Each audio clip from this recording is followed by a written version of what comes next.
Good evening. I'd like to call the meeting to order for the Wicomico County Council Legislative Session 2019-09, May 7th, 2019. Those that'd like to stand, some of you already are, and join us in the Lord's Prayer and Pledge of Allegiance, please do. Our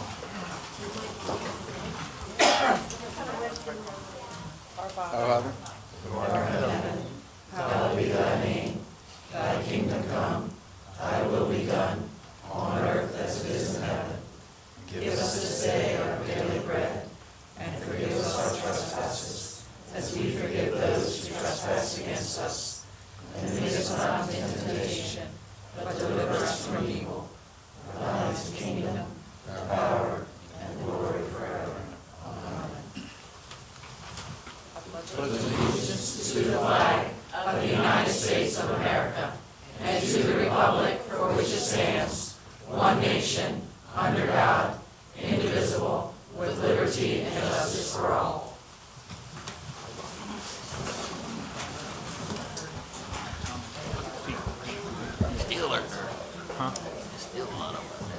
Okay. I apologize for the lack of seating. When we first scheduled the meeting, it was rather just a matter of combining the CIP and the operating budget together. And at that time, when we scheduled it, we didn't realize there was going to be some controversial details involved. So try to bear with us, and we should get to the portion of the public hearing I think most of you are concerned about very quickly here. That being said, first item on the agenda, I'd like to entertain a motion from council to approve the legislative minutes from April 16, 2019. So moved. Second? Second. Any discussion or corrections? Seeing none, all those in favor say aye. Aye. Opposed? Motion's carried. Minutes are approved. Entertain a motion to approve the work session minutes from April 2nd in reference to opportunity zones. So moved. Second. Second. Any discussion? Seeing none, all those in favor say aye. Aye. Opposed? Motion's carried. Minutes are approved. Entertain a motion to approve the work session minutes from April 2nd in reference to the fiscal year 2020 revenue. So moved. Second. Second. Any discussions? Seeing none, all those in favor say aye. Aye. Opposed? Motion's carried. Minutes are approved. Entertain a motion to approve the work session minutes from April 2nd, 2019 with a discussion with the county attorney. So moved. Second. Second. Any discussion? Seeing none, all those in favor say aye. Aye. Opposed? Motion's carried. Minutes are approved. Now this time we will have proclamations for some of our great teachers, which is only a very small portion of all of our great teachers. Councilman McCain and Vice President Dodd are going to go to the podium so that we can recognize these individuals. And I will let them take that from here. Thank you, gentlemen. Good evening. I'm going to start this off, and if I could ask Debra Reynolds to come up here and stand next to me, and Dr. Hanlon, if you could join us as well.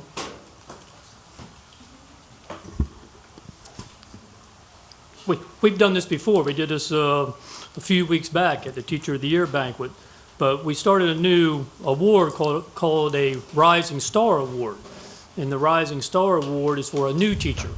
Our Teacher of the Year, one of the requirements is they have to be a teacher for 5 years.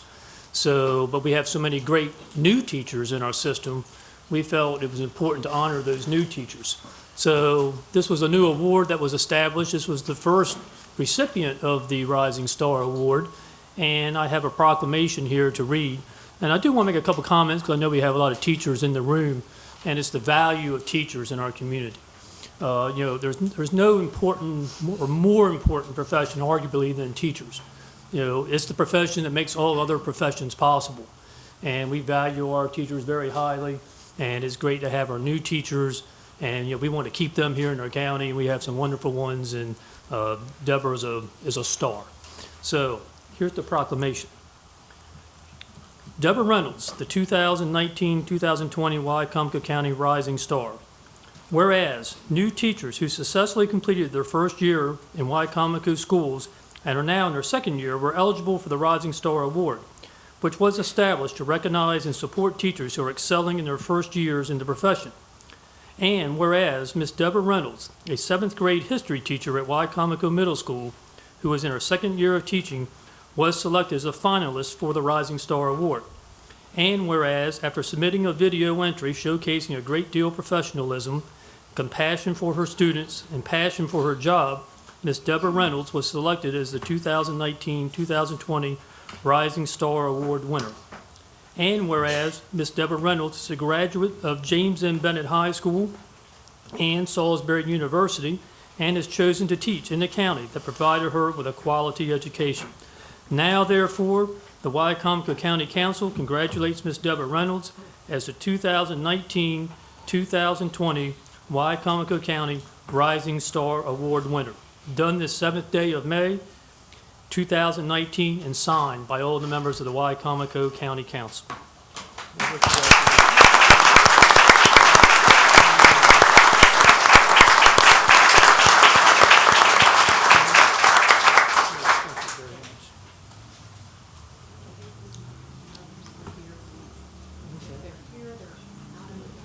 If any of the 4 recipients of the Teachers of the Year finalists are here, can we have them come in?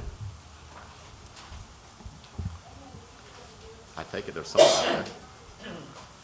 Keep in mind also, if you'd like to take pictures, you can walk all the way up to the podium to take the pictures. Don't worry about getting in anybody's way, okay?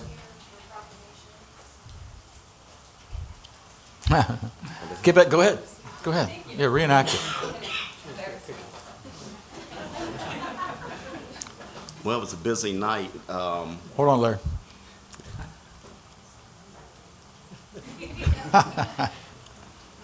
Was a busy night, so I assume all the recipients couldn't be here, but they have a lot of support here.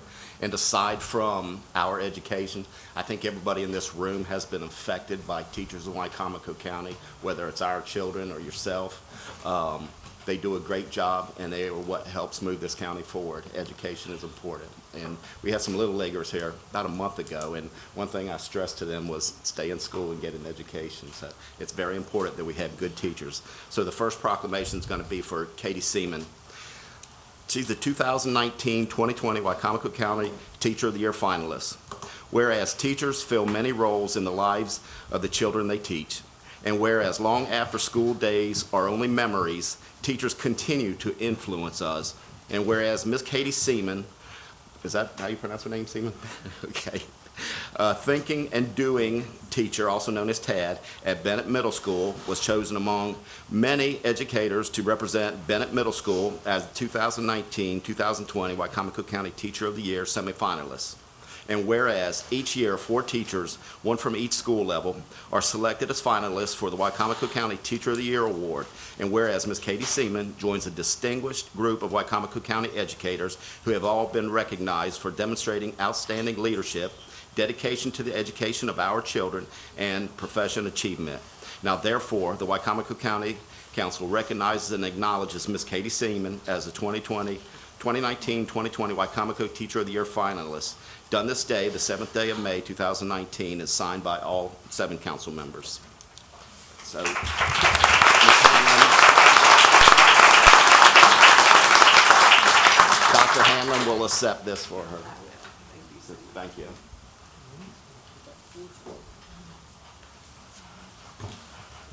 One of the other finalists was Philip Portier.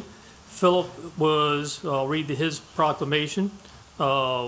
Whereas teachers fill many roles in the lives of children as they teach, and whereas long after our school days are only memories, teachers continue to influence us, and whereas Mr. Philip Portier, a social studies teacher at James M. Bennett High School, was chosen amongst many outstanding educators to represent James M. Bennett High as a 2019-2020 Wicomico County Teacher of the Year. The rest of it's basically the same. I'll read this part, though. Mr. Philip Portier joins a distinguished group of Wicomico County educators who have been recognized for demonstrating outstanding leadership, dedication to the education of our children, and professional achievement. Thus, this acknowledges Mr. Philip Portier as a 2019-2020 Wicomico County Teacher of the Year finalist, and signed by all the Wicomico County Council members.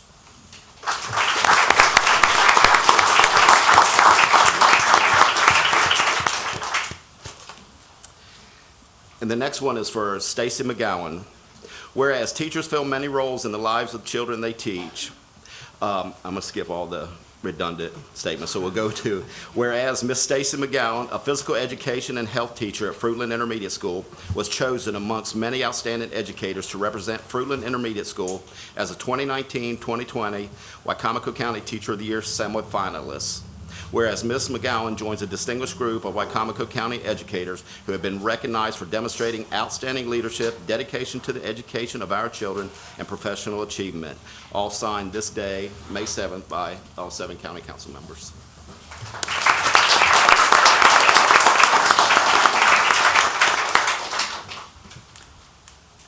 And our last proclamation is for this year's Wicomico County Teacher of the Year, and it's Shane Morton. Miss Morton, a Delmar Elementary pre-kindergarten teacher in her 23rd year, strives daily to provide learning opportunities for her students that engage their interests, involve parents and the community, and build understanding and appreciation for everyone's culture.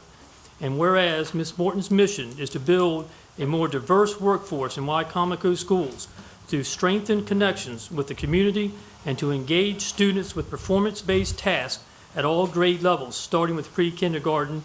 And whereas Ms. Morton embodies leadership as chairman of the Multicultural Committee, grade level chairman, head cheerleading coach for Wicomico High School, chairman of the instructional leadership team for Delmar Elementary, and is actively involved in mentoring programs for young women.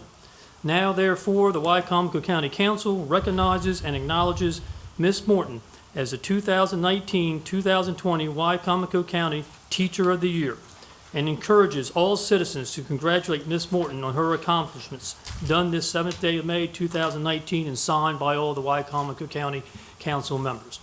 Thank you.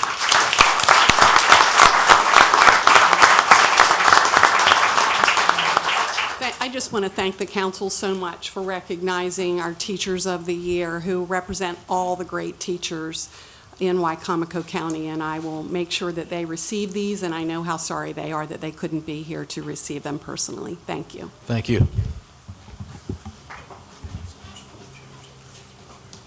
Up here? Oh. Okay. 4 chairs?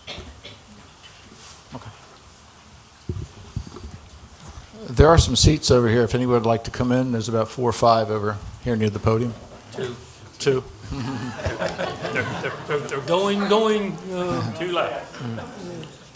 I'd also like to recognize, if I could, we have Don Fitzgerald, Chairman of the Board of Education. Don, thank you. Jean Malone, Vice Chair. We also have John Palmer here, Mike Murray, and Ann Sathowski. So glad to have you all here tonight. Also like to recognize President Mary Shawnee, President of the NAACP. Good to see you, Mary. And we have Bill Chambers from the Salisbury Area Chamber of Commerce and Mike Dunn from the Greater Salisbury Committee. Pleasure to have you all. And we have Joe Collins representing the Election Board. Thank you very much for being here.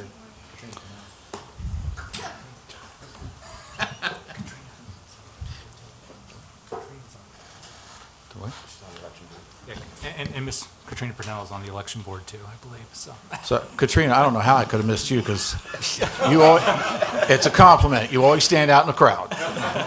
Very good to see you. That's true. No problem. Good evening, Mr. Taylor. Good evening. 3 matters tonight for the agenda. The first is a public hearing on legislative bill 2019-02. It is an act to amend the Wicomico County Code, Chapter 138, Electrical Standards, Section 18, Expiration and Renewal of Certificates, to clarify the types of continuing education hours that the Board of Electrical Examiners must accept when reviewing applications to renew certificates of registration. And Mr. Weston Young is here tonight if there's any questions on this, but first it's on for public hearing. Thank you, Mr. Taylor. At this time, we open the floor for public hearing on legislative bill 2019-02. If you have any comments in reference to this specific legislative bill, come to the podium, please. State your name, your county of residence, and your concerns in reference to the electrical standards in Wicomico County.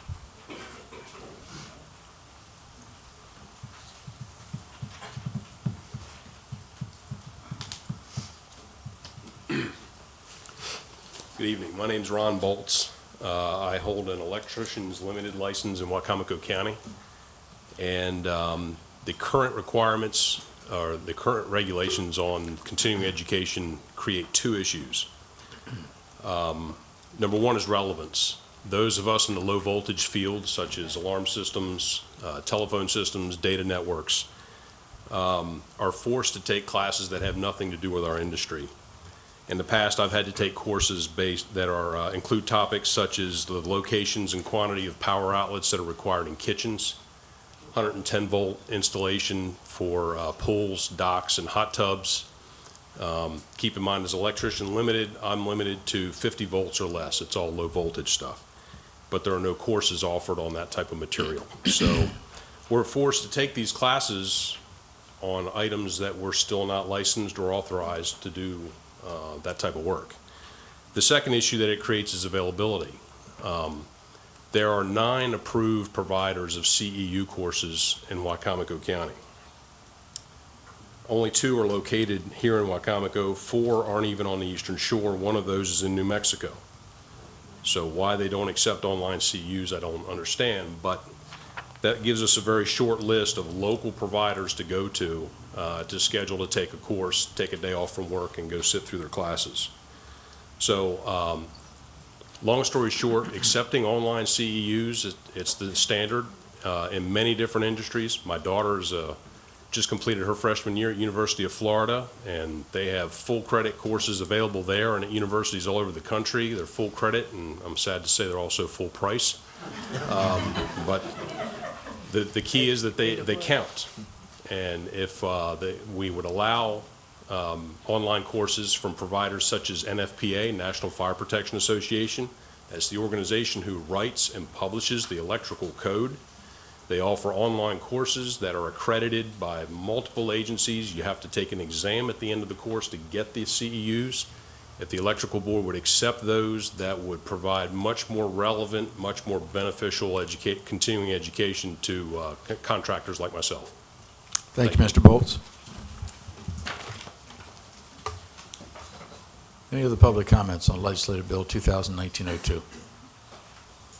Seeing none, that concludes the public comments. Entertain a motion from council to approve Legislative Bill 2019-02. So moved. Second? Second. Any discussion? Seeing none, all those in favor, starting with Councilman McCain. Aye. Councilman Davis? Aye. Councilman Holloway? Aye. Councilman Hastings?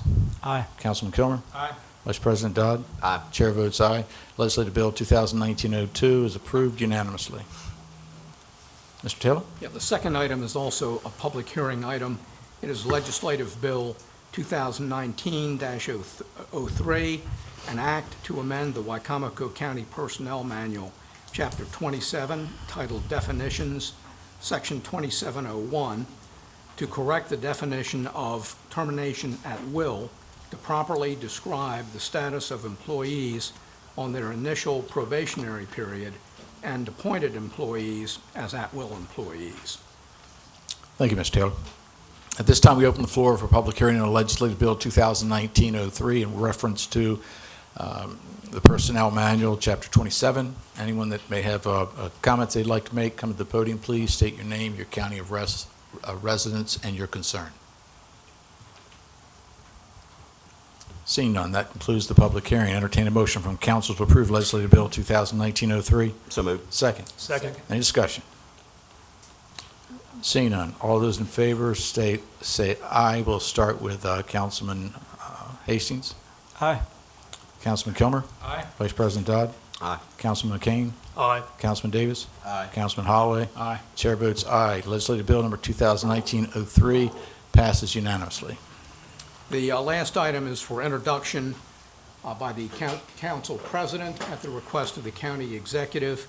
It's Legislative Bill 2019-04, the annual budget and appropriation bill of Wicomico County, Maryland, to adopt the county budget consisting of the general fund revenue and expense budget for the fiscal year ending June 30, 2020, the capital budget for the fiscal year ending June 30, 2020, the governmental and enterprise funds budgets for the fiscal year ending June 30, 2020, and to appropriate funds for all expenditures for the fiscal year beginning July 1, 2019, and ending June 30, 2020. Thank you, Mr. Taylor. I entertain a motion from council to introduce legislative bill 2019-04. So moved. Second. Second. Any discussion? Seeing none. All those in favor say aye. Aye. Opposed? Motion's carried. Legislative bill 2019-04 has been introduced. That's all. Thank you, Mr. Taylor. Good evening, Ms. Hurley. How are you? Good evening, Mr. President, council members, ladies and gentlemen. Before we continue, I have one announcement to make, and that is the closed work session that is scheduled for later this evening on the discussion for the acquisition proposals for a county facility will not be held this evening. Thank you. And looking at the agenda, next we have a public hearing on the Wicomico County School Board nominations. Due to the unfortunate passing of Mr. David Gosley earlier this year, there is a vacancy on the Wicomico County School Board for the District 3 seat. In accordance with state law, the School Board Nominating Commission has submitted 2 qualified names for the District 3 seat for council's consideration, and the next step is to hold a public hearing. A public notice was published in the Daily Times and posted on the county's website stating that a public hearing would be held this evening at 6 p.m. The 2 candidates are Gaines Hawkins and Tanya Laird-Lewis. Thank you, Ms. Hurley. At this time, we open the floor for a public hearing in reference to the school board pending nominations. If you have any comments that you'd like to make, come to the podium, please state your name, your county of residence, and your concerns.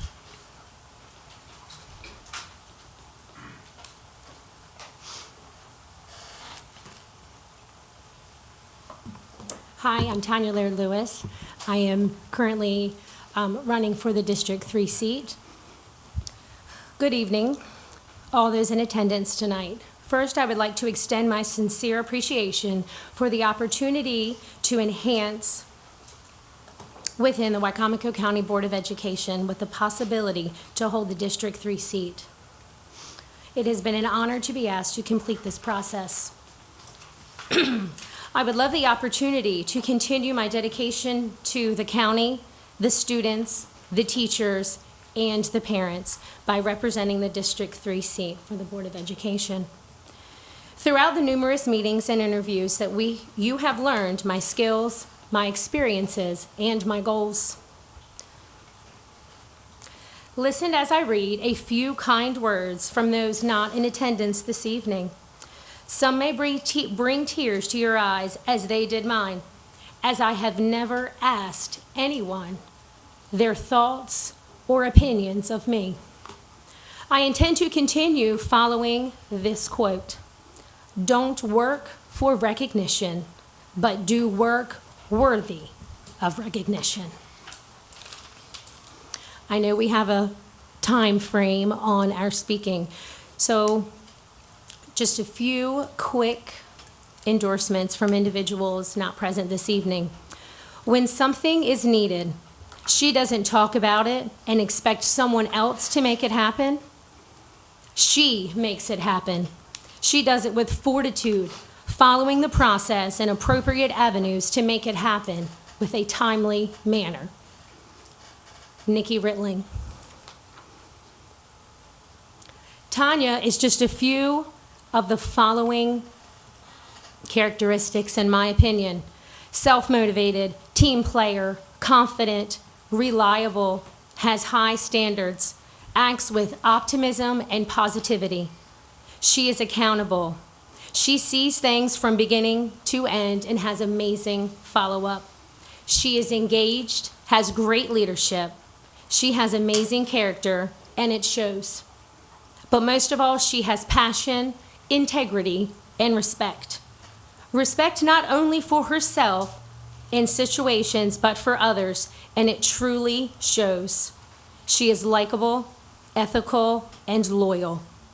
She has a charismatic beam about her, and it shows in her appreciation for the passion of our schools and our children. That is from Amy Twilley Eichhorn. She is a member of Lifestar Response Team. And last, she is strong, honest, and a dependable individual, willing to go out of her way for those things that she believes in. Tracy Twilley, Administrative Assistant, Wicomico County Board of Ed. With those things being said, Council, I would be honored. I would appreciate your votes in the selection for the District 3 seat, as well as many others in this room. I feel that I would be the one to help represent the county, the students, the children, and the parents. Thank you. Thank you very much. Any other public comments?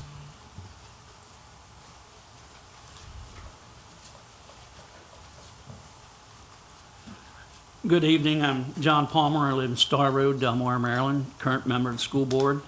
We're just about completed on a long process of selecting our new school board member, and we're anxiously awaiting that person. Along the way, the 14-member commission and the 7 members of the county council who are selecting the new member have gone through a lot for the first session of picking out a new board member. There were lots of questions, lots of meetings, and I think that during the time that you all have spent doing this, if you could take some additional time afterwards while it's still fresh in your minds and come up with any recommendations for how to change the instructions that would have a little more clarity to it, maybe a little more guidelines, and maybe do it just a little quicker than what it's been. So if you could do that, I think it would help us a lot for the next person. Thank you.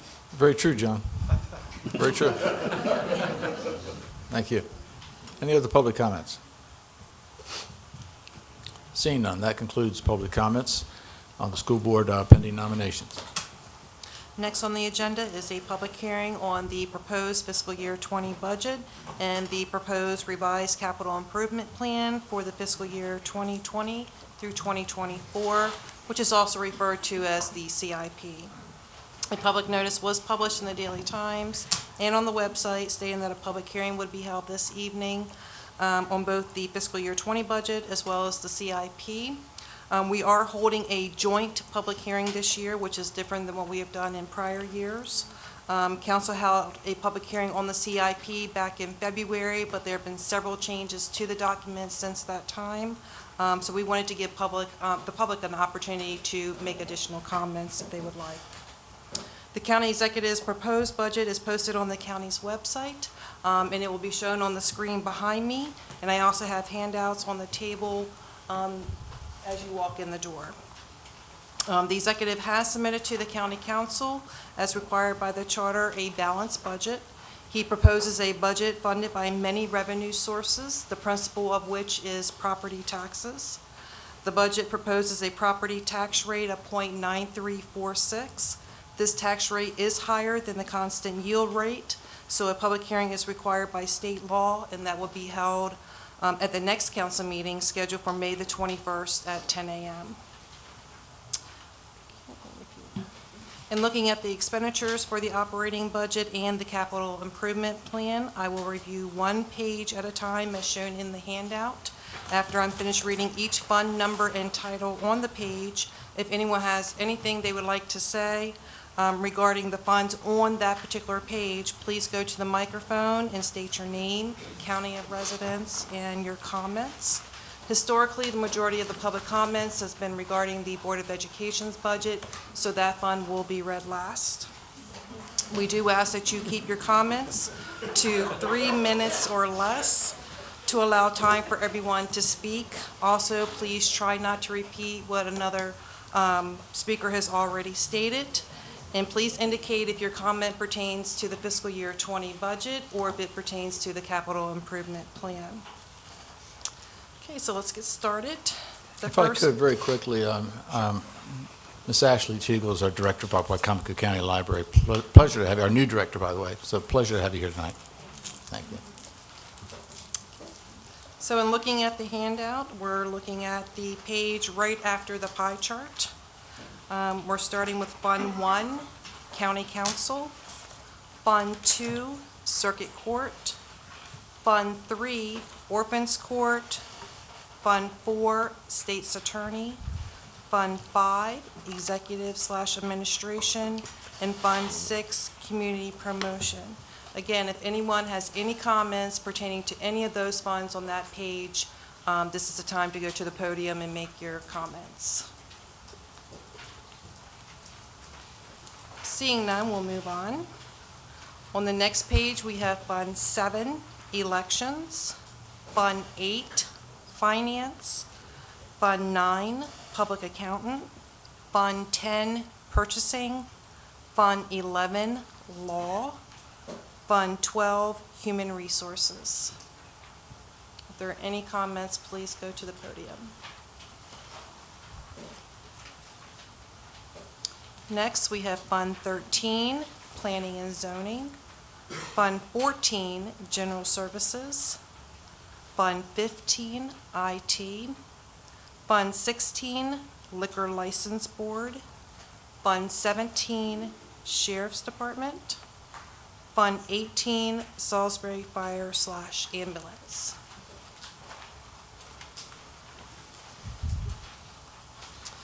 Next, we have Fund 19, Volunteer Ambulance, Fund 20, Volunteer Fire, Fund 21, Corrections, Fund 22, Emergency Services, Fund 23, Protection of Animals, Fund 24, Public Works, and Fund 25, Fruitland Water and Sewer.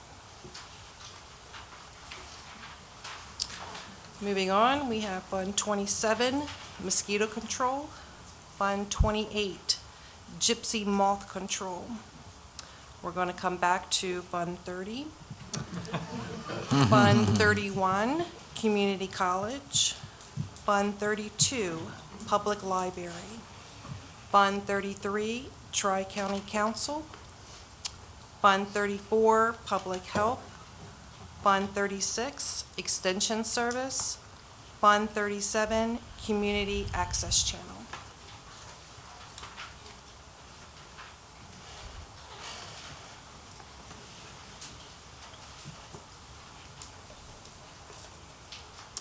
Good evening. I'm Ashley Teagle, the Executive Director of Wicomico Public Libraries.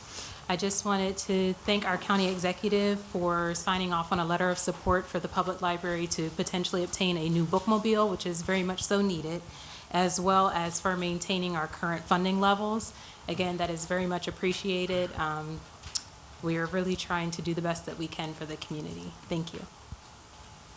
Thank you, Ms. Teagle. Any other comments regarding that page?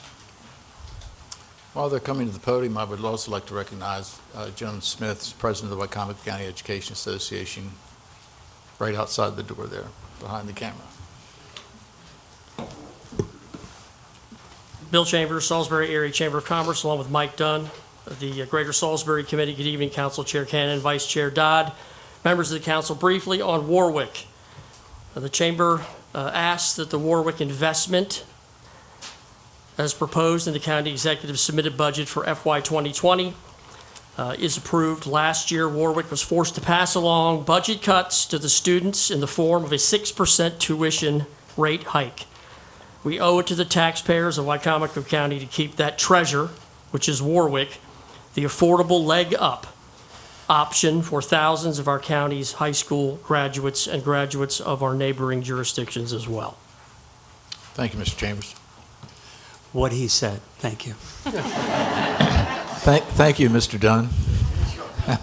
Mary Ashanti, President, Wicomico County NAACP, and I support Mr. Chambers and Mr. Dunn in reference to, of course, Warwick, and I'll just say the Board of Education and the library.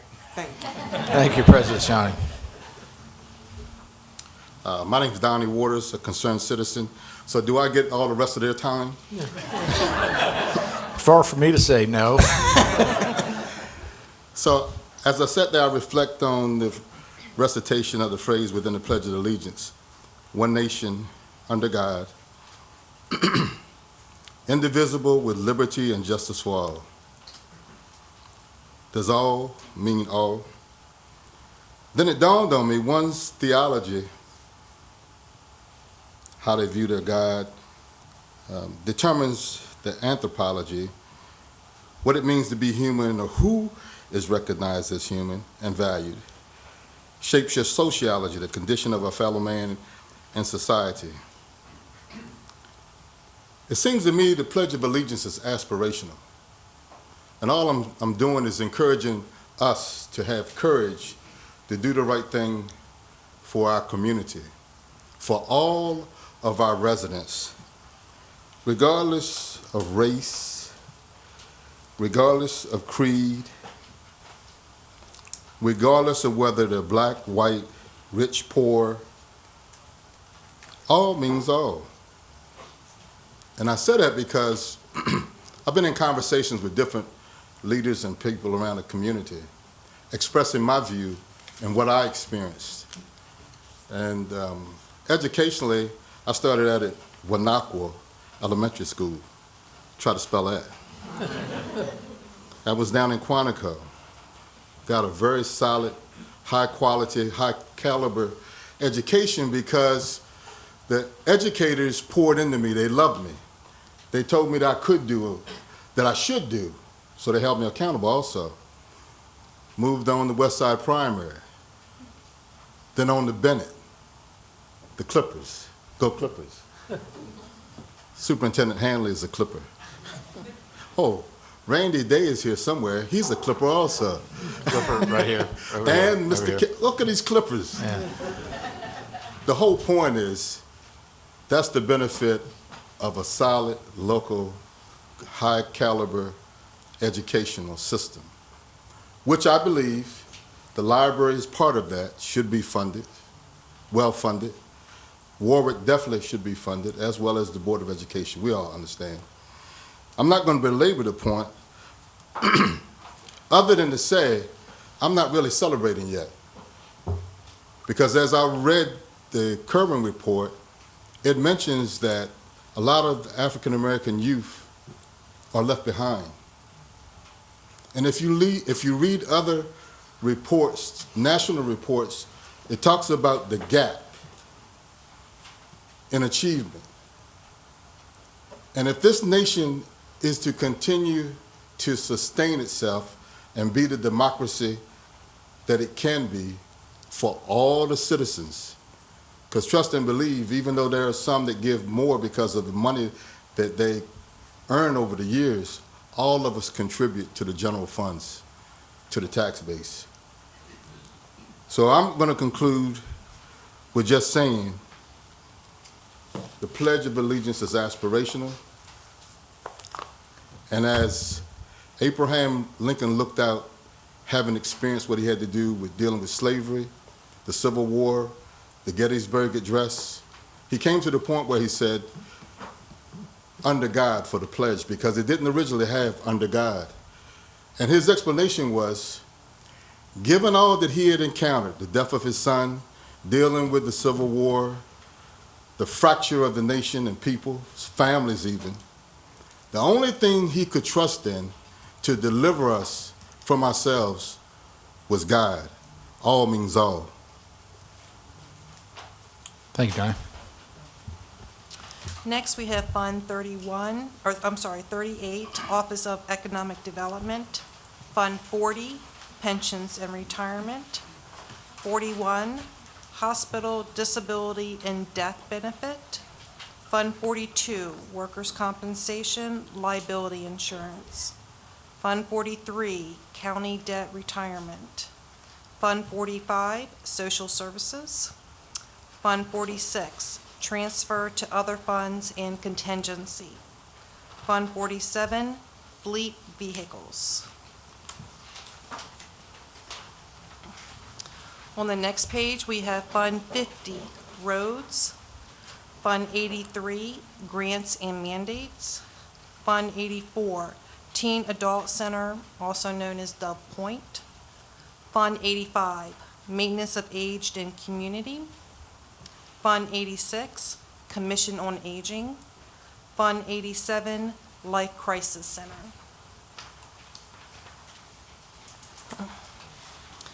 Next, we have Fund 51, Solid Waste. Fund 52, Airport. Fund 53, Electrical Board. Fund 54, Local Management Board.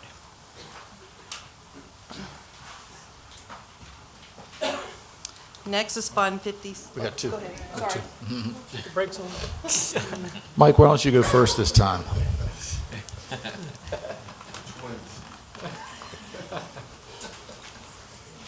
Good evening. Formally, I'm Mike Dunn, the President and CEO of the Greater Salisbury Committee, and this time this is Bill Chambers. We're doing this for a reason. We want the council and everyone to understand that the Greater Salisbury Committee and the Chamber of Commerce stand together on a lot of different issues, and the one I'm going to talk about right now is the airport. Where's Dawn Veach? I saw her. Dawn Veach in the back. She's a rock star, and we need to understand that our new airport manager is a rock star. She understands that the airport is an underutilized asset. She told this county council a few weeks ago at the table that the infrastructure at the airport has been ignored for quite some time. And Mr. Culver's budget calls for a pretty substantial increase in spending at the airport, and we fully support that. We kind of can't pass the buck anymore. There are tremendous opportunities at the Salisbury Airport. Drone technology. Dawn is working to create a FEMA spot at the Salisbury Airport. We have a private aviation hangar coming. Dawn has lots of other plans, as we all know. I want to roll off a litany of some of our community assets. Warwick Community College, Salisbury University, UMES, a thriving retail shopping district, a zoo, a regional civic center, a minor league baseball team, national softball and basketball tournaments, the National Folk Festival, the annual wine festival and beer festivals, Peninsula Regional Medical Center, Purdue Farms, and the Salisbury Airport. It is an asset that we must invest in, and we encourage your support for full funding for that airport. Aside, our friend Mark Kilmer has announced this week that he's going to the family homestead in Idaho. Mark, on behalf of GSC and the Chamber of Commerce, Mark shared with me that his great-great-great-grandfather homesteaded, I missed one? In the 1880s. Mark, you've done a great job representing District 2, many of whom, I think they all came out tonight to say goodbye to Mark.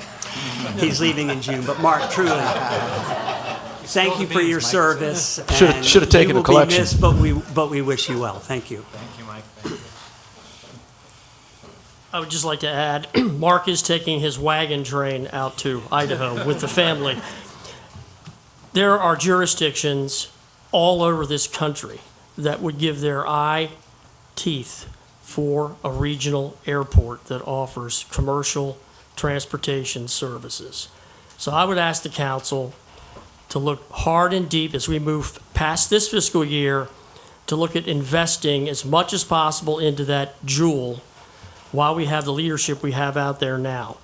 The economic vitality that that airport will bring to this region, and Wicomico County in particular, as we move forward, will be something unprecedented. And again, there are jurisdictions all over the United States that would die to have this asset in their community. So we urge full support, not only this year, but moving forward.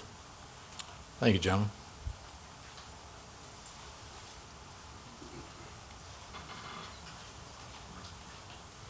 Okay, Mary Ashanti, President of Wicomico County NAECP. I received at least one or two calls in reference to the airport. So it's not that I'm standing against what's being proposed, but folks called me, they want accountability as to what this money is being spent for, public accountability as to what it's being spent for, and is it being spent for common sense types of things. One person told me that it was a suggestion to build a hangar for, or be involved in drones or whatever. I'm not knowledgeable in that, but these are the kind of calls that I get as president. So we don't want taxpayers' money taken away from the schools for this. And we don't have anything against progress, but not at the expense of the school system, and not at the expense of I'm going to say it, correctional officers, because I come before you each year and I talk about them and whatever. So not at their expense, not at the expense of the Board of Education, library, Warwick, and thank you. Thank you, President Siani. Next, we have Fund 56, Narcotics Task Force, Fund 60, Recreation and Parks, Fund 61 and 64, Wicomico Youth and Civic Center, Fund 62, Tourism. And on the last page, we have the Wicomico Nursing Home, and then Fund 30, the Wicomico County Board of Education. If you have any comments regarding any of those, please go to the podium. Why don't we do the nursing home first and then the Board of Education? Separate those two. Good evening. My name is Katrina Purnell, Wicomico County. I'm for education. My grandparents, when we came here, we were migrant workers. And education is the tool that has gotten me to be a regional manager of a big business. And now that I'm on the other side, fast approaching 70, I'm proud to be the age I am. I'm a twice cancer survivor, so I'm not ashamed of my age.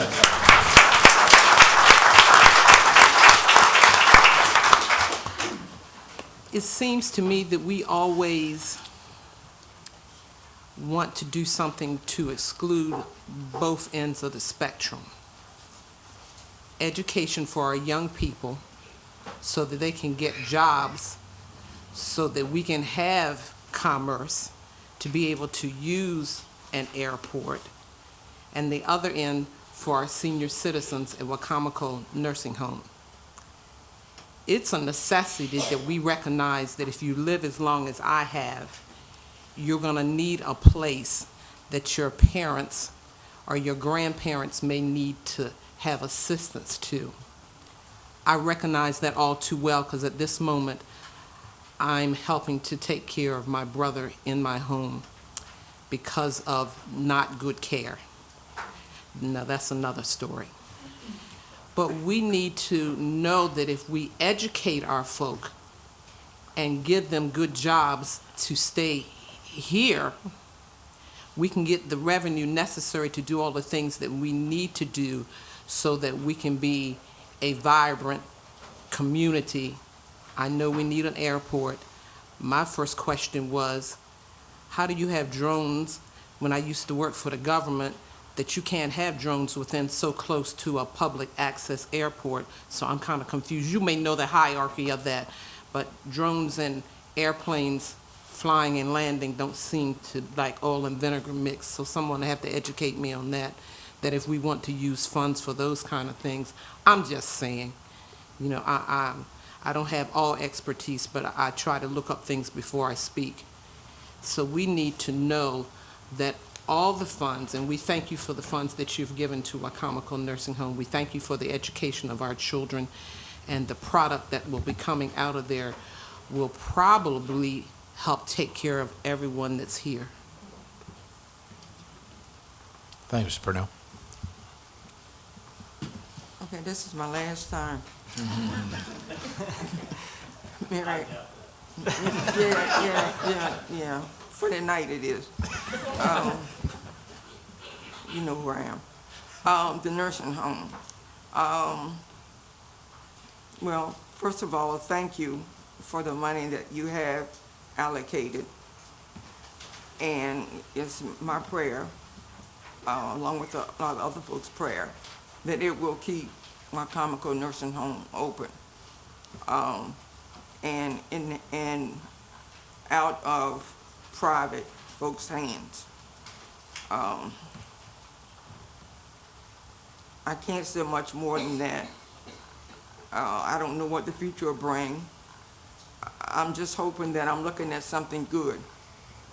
I'm like Katrina. I'm hoping I never need Wicomico Nursing Home, but I happen to want it there if I need it, or if my mom need it, or whatever.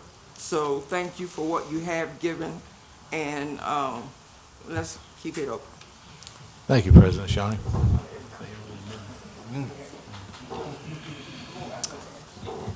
Are there any more comments regarding the nursing home? If not, we'll proceed on to Fund 30, the Board of Education.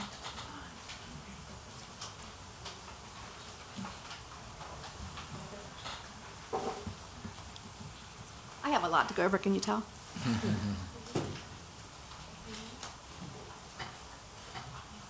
Okay. Knock that off. Well, good evening, everyone. I've prepared some words that I would like to share tonight. My name is Michelle Wright. I live in Hebron, Maryland, and I thank you for allowing us to come and share our thoughts and concerns on the renovation project at Mardella Middle and High School being pulled from the capital improvement plan. I stand here tonight wearing 3 different hats. First, I'm a resident of Wicomico County. I live in the Mardella School District, and I'm a proud parent of 2 children that attended and graduated from Mardella High School.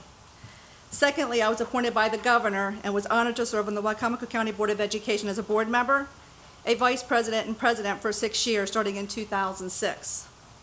My third hat is that I'm currently serving on the Wicomico County Education Foundation, which I continue to do because I wanted to show my support for the educational system. But I want to be clear that I am not speaking on behalf of the foundation tonight. I wanted to give a little bit of a history lesson because I think it's important that our community knows about the history of Mardella. The school was first built in 1958, and the last real renovation was completed in 1980.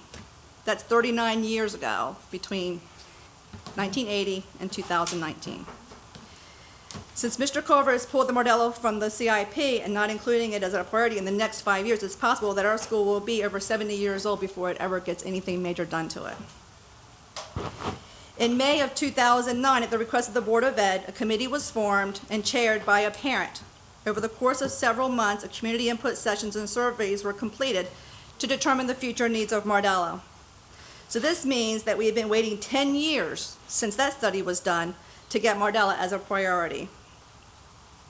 Prior to 1998, Mardella requested funding for a new track. For close to 20 years, they waited. And I will say that thanks to Mr. Culver, that we are very, very grateful that we now have a track that we can be proud of at the school.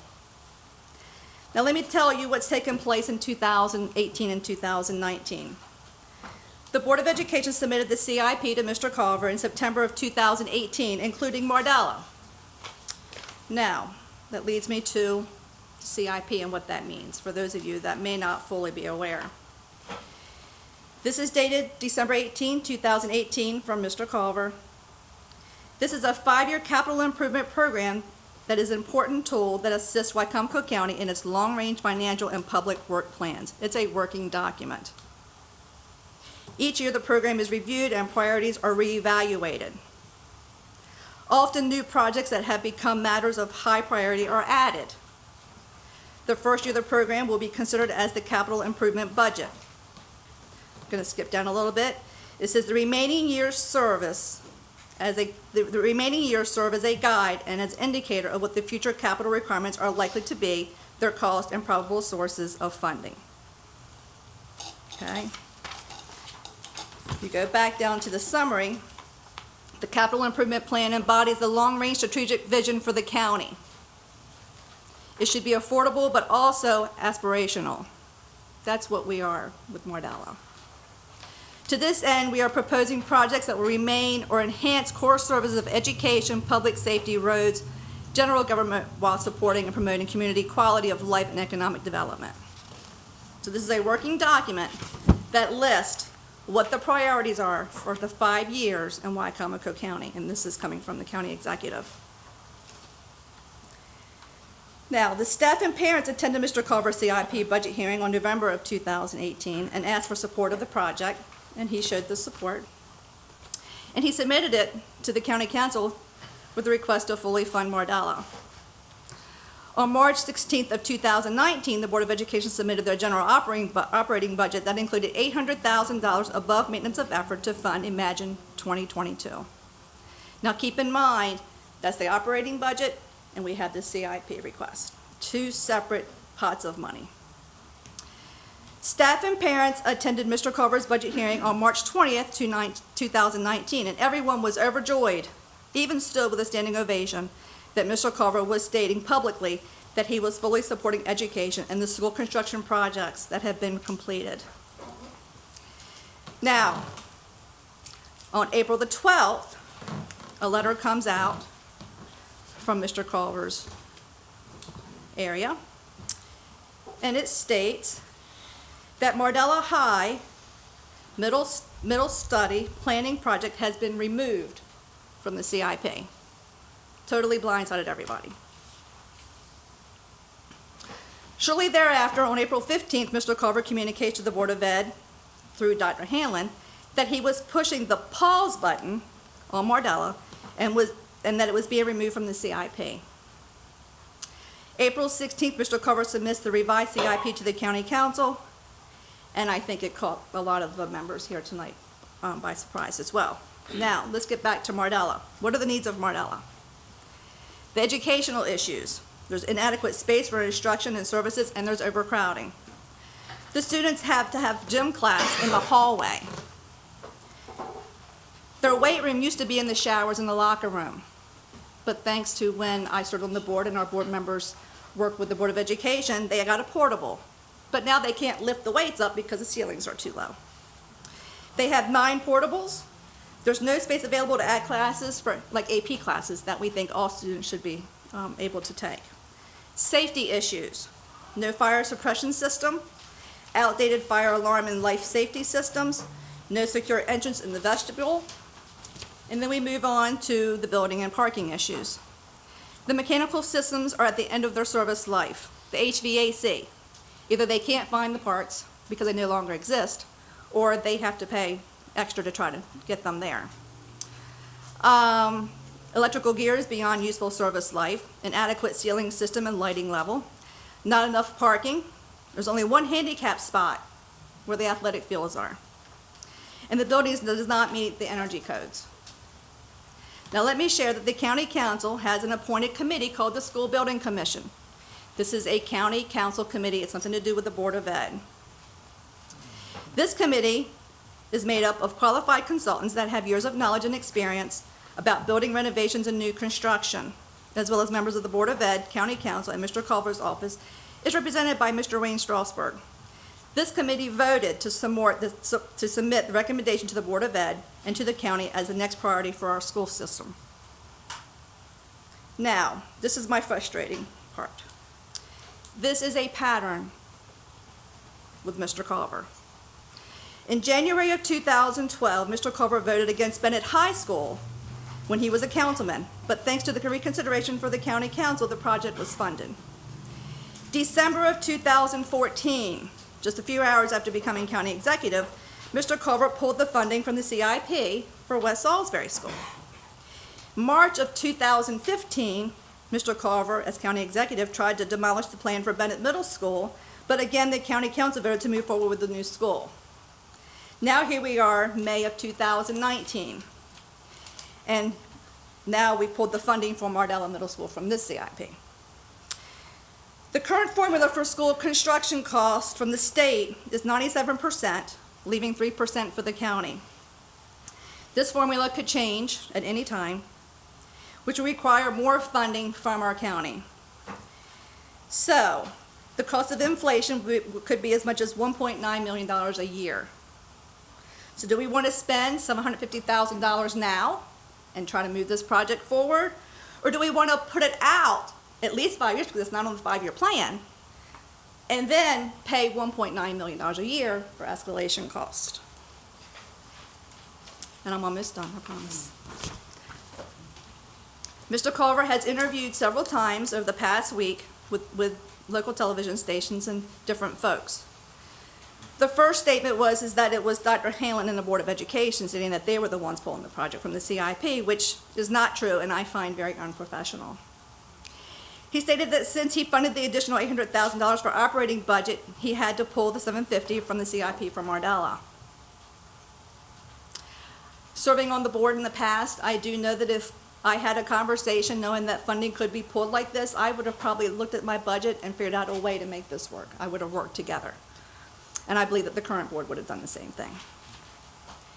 And then I heard it was because of the concern for a recession and minimum wage increases, which is a reality. It is coming. Then it was the water sewer treatment facility on the school property. And I can't find anybody who can tell me that they've heard any concerns or issues with the water sewer at Mardella. Then it took me to, okay, then why did we just spend over $1 million on a track if we didn't think that it was going to be there for the long term? So, Mr. Culver has not been transparent with the citizens, the Board of Ed, or the County Council. The CIP has been discussed over the last 3 months, of which he did not indicate any concerns with the Mardella project being funded. He has had his staff list the many needs of the county and the costs associated with them, and we all know that there are many needs of the county, and those needs are not going to go away. Our students aren't going to go away, and our schools' needs aren't going to go away. So in closing, I would like for anyone here that wants Mardella put back on the CIP to please stand. And if you would clap from the hallway for me and show.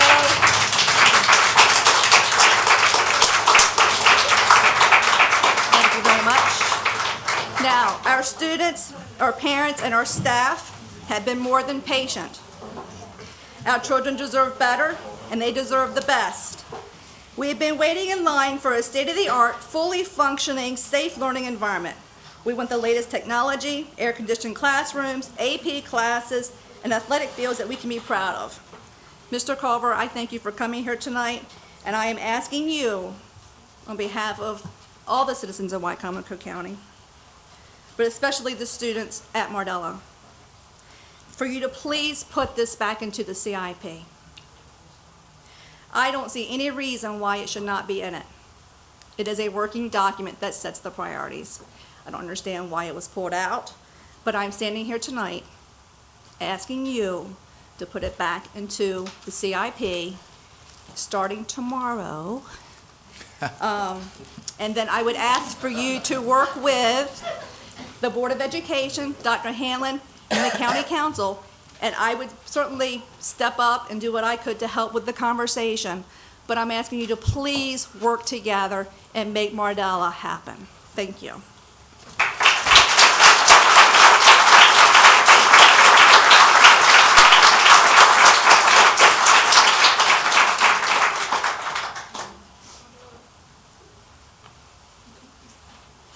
Good evening. I'm Liza Hastings. I am a Wicomico County resident.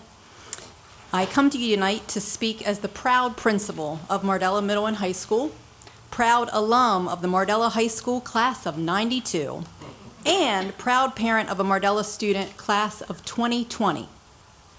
Mardella Middle and High School is a very special place. We truly are a community school, as you can see by the turnout. And I will point out, there would be a lot more people here, but we are also, our baseball team is currently playing in the Bayside Championship. Go Warriors.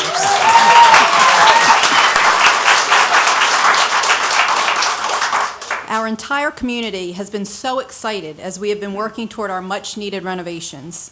When we found out that these renovation plans have been removed from Mr. Culver's proposed capital improvement budget, our entire community was shocked and devastated.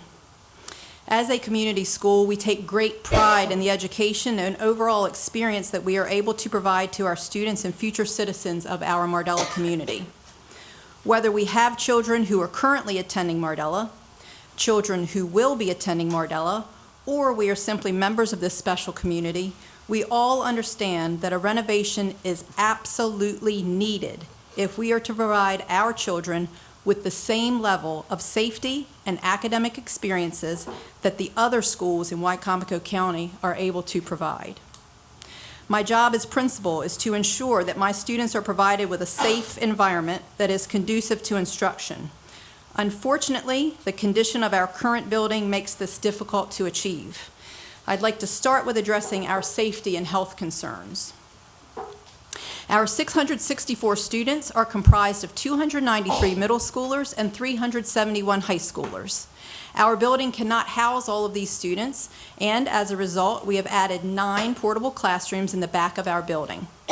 These portables cannot provide the same level of safety and security as the classrooms inside our building. We keep our building locked, except for during class changes when it must be open to allow students to come and go between the main building and the portables. As a result, our building is not secured for 58 minutes of every school day. Also, the portables cannot offer the same level of protection from the weather, fire, or from someone wanting to do harm as our main building can. Because our school population has grown so much since 1980, the last time that any sort of renovation has been done at Mardella, we have had to hire additional teachers. Unfortunately, we don't have enough classrooms for all of our teachers, so we have 4 teachers who move between classrooms all day long, traveling to other teachers' classrooms during their planning periods. Besides the academic holes that floating teachers from room to room creates, since these teachers must take the first few minutes of each period to organize and prepare their materials for their lesson, thus losing valuable instructional time, it also creates a significant safety concern. These traveling teachers are not physically able to be at their classroom doors greeting students as they enter the room and actively monitoring the hallway and classrooms. Instead, they're traveling to class just as the students are. One of the most effective strategies for creating a safe climate in their classrooms is for teachers to greet students at the door so that they can set a positive tone and assess if there are any needs that any of their children may have. Instead, those classrooms are unsupervised while the teachers work to arrive to their room, navigating the extremely crowded hallways.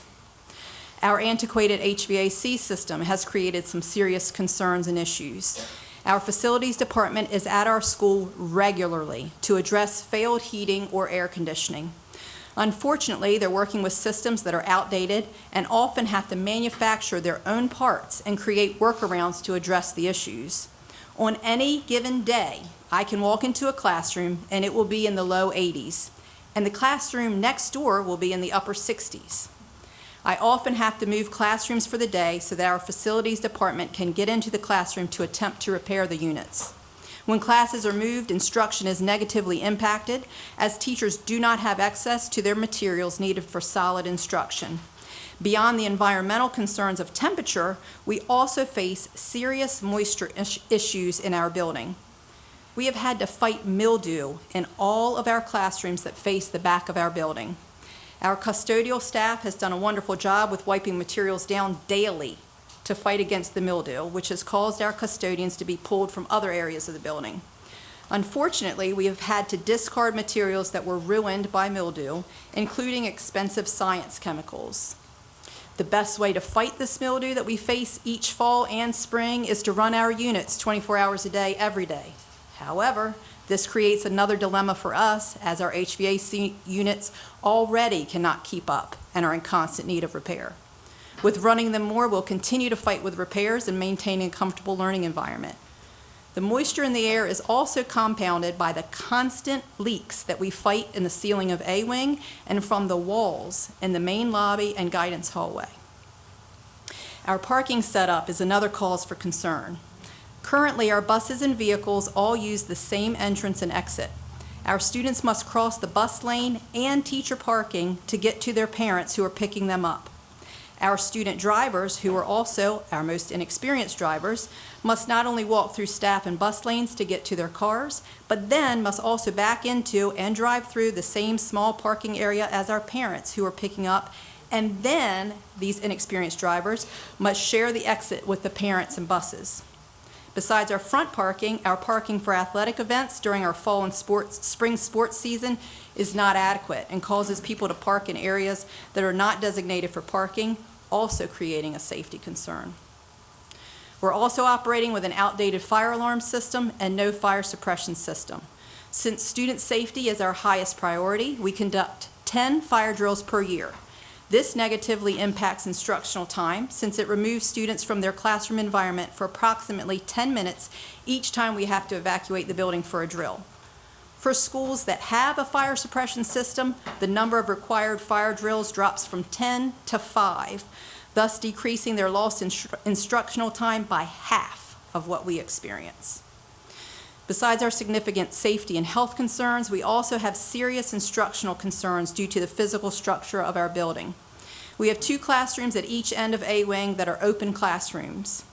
They do not have a door nor wall on the hallway side, These classrooms are consistently challenged by noise in the hallways and other classrooms. The teachers in these rooms are unable to close their doors when testing or participating in another type of activity that requires quiet.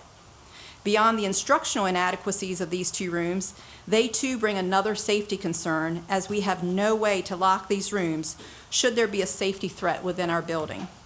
Our students and teachers in these classrooms would not be able to lock themselves in their classroom as a defensive measure should the unthinkable occur. Last week, students across the county took part in the Park MCAP assessments. One of the assessments that they participated in was the Algebra 1 assessment. Students must pass this high-stakes test in order to graduate. Mrs. Wells' Algebra 1 students sat in an 82-degree classroom while taking this test that is a graduation requirement, thanks to a failing air conditioning unit. Mrs. Jones' 8th grade ELA class also took their state-mandated assessment that determines placement in their first high school English class next year, and is one of the factors that determines our school rating in another classroom that was in the low 80s. Can we honestly say that we provided our students with an appropriate testing location that would allow them to fully focus and concentrate while taking one of the most important tests in their school career? Unfortunately, our students endure these conditions on a daily basis. 2 of our science classes are housed in portables. These portables don't have sufficient water sources for experiments that either require water for the experiment or require cleanup using water in sinks. In all of our science classrooms, and especially the ones housed in portables, we have limited counter space, which limits the room to prep and perform experiments. Our science rooms have limited storage and lab space to make up for our lack of countertop space for experiments. The layout of our science classrooms in the building is not conducive to labs and is potentially dangerous, as sinks are next to computers because of where outlets and access to internet connections exist. At Mardella, we're blessed with dedicated science teachers who work hard to develop labs that can be performed in the limited space that our classrooms provide. But our students still miss out on the inquiry and discovery that labs performed in appropriately equipped science classrooms can provide. All of our classrooms that are housed in portables face a significant disadvantage due to space issues. The limited space does not allow for collaborative work and movement in the classroom, especially when additional materials are brought in to enhance the lesson. Our students miss out on the opportunity to fully engage with their learning when they do not have the ability to collaborate and discover together in small groups. Currently, our existing space for physical education classes is less than adequate. In order to meet the needs of all of our students, remember both middle and high, who have classes in the gymnasium, we often have to hold at least one class in the gym lobby. Our weight room, which is used for our strength and conditioning class, is held in a portable, which Ms. Wright already mentioned, and in order to deal with the limited space, we have to move our students outside and in the lobby in order to participate in much of the weight training. And again, as she mentioned, some of our students who are tall can't even lift and have to go outside to do so because they're going to hit the ceiling. Our wrestlers must practice in the cafeteria every day because the gym is taken up by our middle school and high school girls and boys basketball teams. Wrestling mats are stored in the cafeteria, and the wrestlers must break down the cafeteria tables each day, roll out the mats for practice, take the mats up after practice, and set up the cafeteria for breakfast service for the next day, all during their allotted practice time.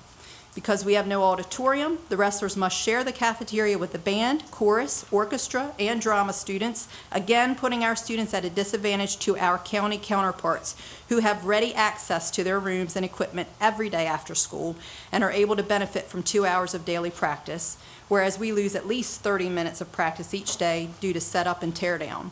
The wrestlers also lose entire days of practice as well due to the arts program usage of the stage as well as other programs that we host for our parents. Our arts rooms have limited space for storage. We're forced to use the stage and several storage sheds outside, which we have purchased through funds raised by parents in order to store all of our needed equipment.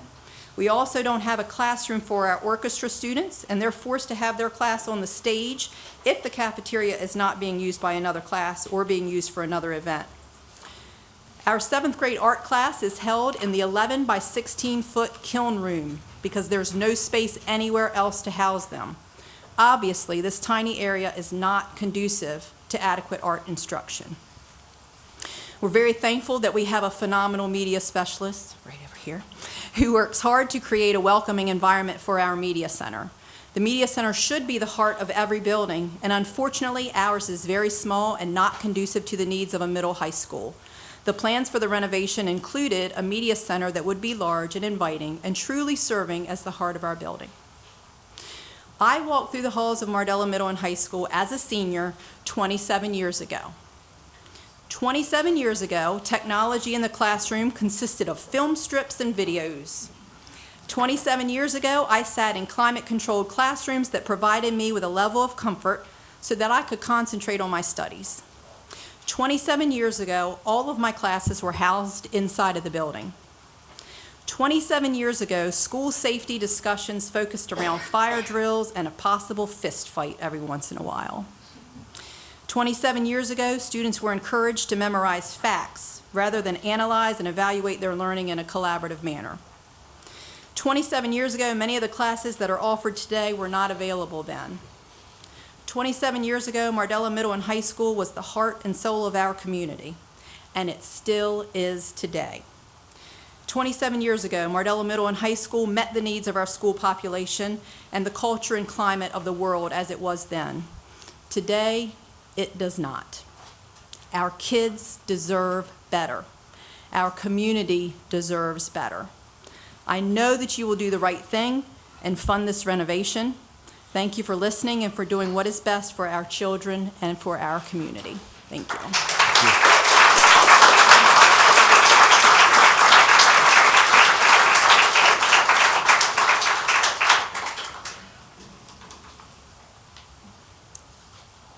Good evening, County Executive Culver and members of the County Council. Thank you for the opportunity to present comment on the County Executive's updated proposed capital improvement program.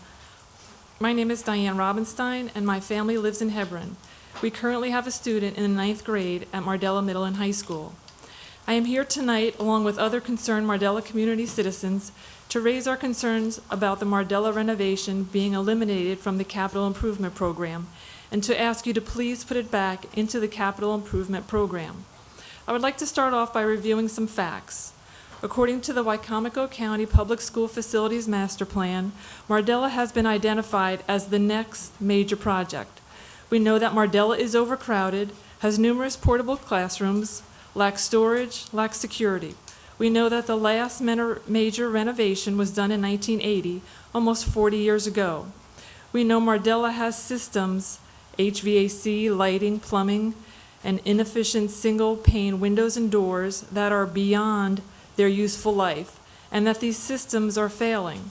Replacement parts, as we know, for these systems are mostly obsolete, making repairs costly and time-consuming while waiting for custom parts to be made.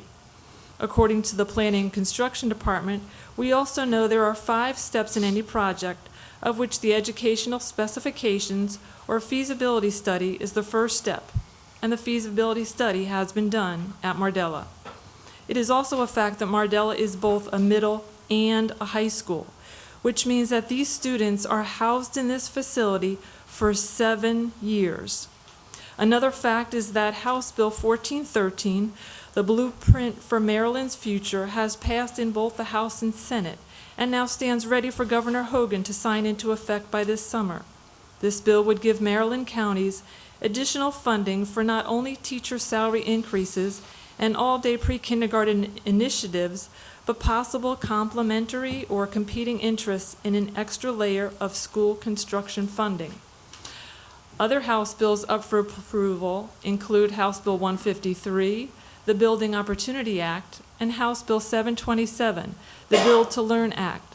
Both bills would give Maryland counties funding specifically for construction projects.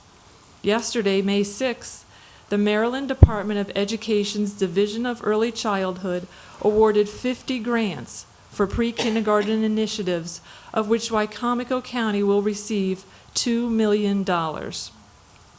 Now some concerns as they relate to these facts. The feasibility study served as step 1 and has already been done.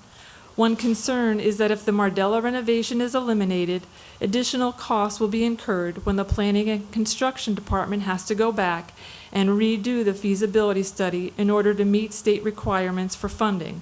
That would be approximately $350,000.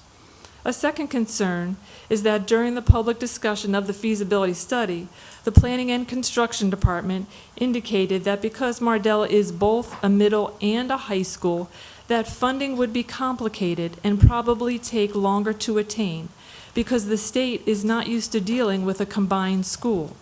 Typically, schools are either a middle school or a high school, but not both like in the case of Mardella. Because of unforeseen situations like this, the Mardella renovation will probably take longer than expected. Add that with the elimination of the Mardella renovation from the capital improvement program, and realistically, it could be at least another 10 years before any Mardella renovation is complete. Another concern is the welfare of the student population at Mardella. I could understand eliminating the renovation of an elementary school where the students are smaller, younger, and only housed for a few years before moving on. But by eliminating the Mardella renovation, you are asking middle and high school age students to endure an overcrowded facility with failing systems for 7 years. The Mardella students are larger, older, with most going through puberty, which is one of the most important stages in human development, as it encompasses physiological, social, neurocognitive, and emotional changes, making students more tired, more hungry, emotional, smelly. They have lower self-confidence and place a lower value on school, resulting in lower academic achievement. On top of all these personal changes students are dealing with individually, they are also dealing with outside influences from social and family issues. Then you send them to an overcrowded building with failing systems and expect them to be 100% engaged, and they must endure these conditions for 7 long years. Another concern is that if the county eliminates the Mardella renovation until it receives monies from the 2 construction bills, Mardella will continue to decay and crumble. Mardella simply cannot afford to wait any longer. Our local educational authorities must give priority to our older schools with significant facility deficiencies and overcrowded conditions like Mardella. I'm asking you to please put the Mardella renovation back into the capital improvement plan and give the students of Mardella a safe, functioning, positive learning environment. Thank you.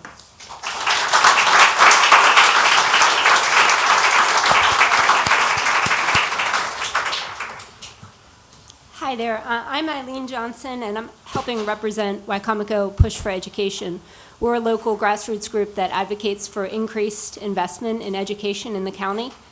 And about a month ago, Dr. Hanlon and the board asked for $800,000 that would go towards this phase of Imagine 2022.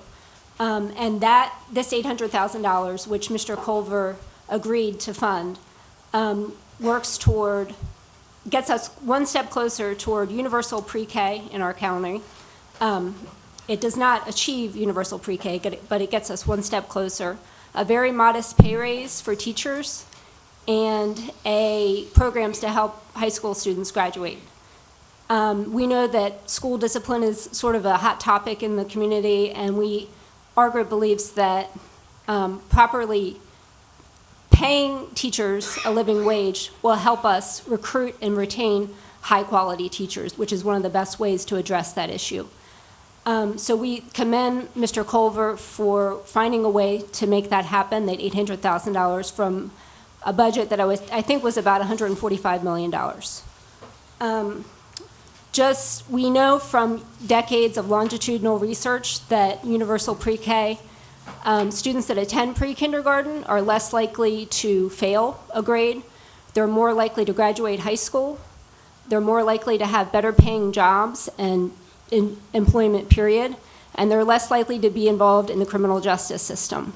We know that every dollar we spend on pre-kindergarten has a payoff of about $7 to $8 in what they contribute to the economy. So you won't see that immediately. I talked to Mr. Young, Weston Young, the numbers guy for the county, and he explained lots of stuff to me the other day. And he said, I don't know, in 2022, are we going to see these results? And I was saying we're not going to see the results in 2022, but we will see the results. And trust the research, trust all of the experiences that other communities have had, and trust our educators. And I think one of the best ways to see the payoff is to actually go into the schools. So I'm going to, again, repeat what I said at the last budget forum where I asked the county council, the Board of Ed, and the county executive to consider finding 1 to 2 hours every month to spend in the schools, maybe pick a school, and just 1 or 2 hours of the whole month.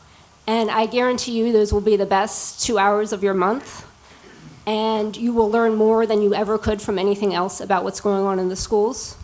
And we know that, the Board of Education is the biggest chunk of our budget.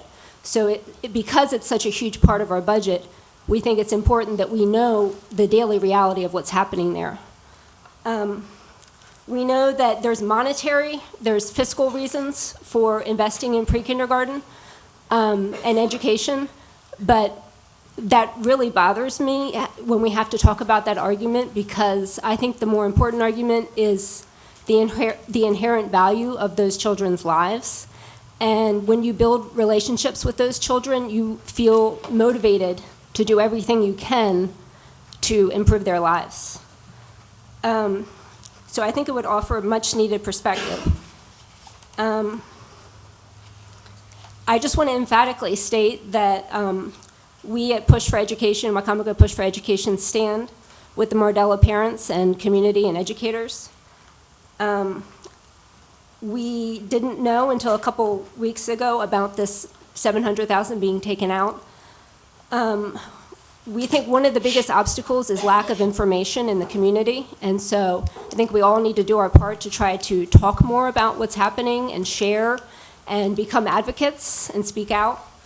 And I think it's important to note also that this is not an either-or issue. It's not, do we fund Imagine 2022 or do we fund Mardella?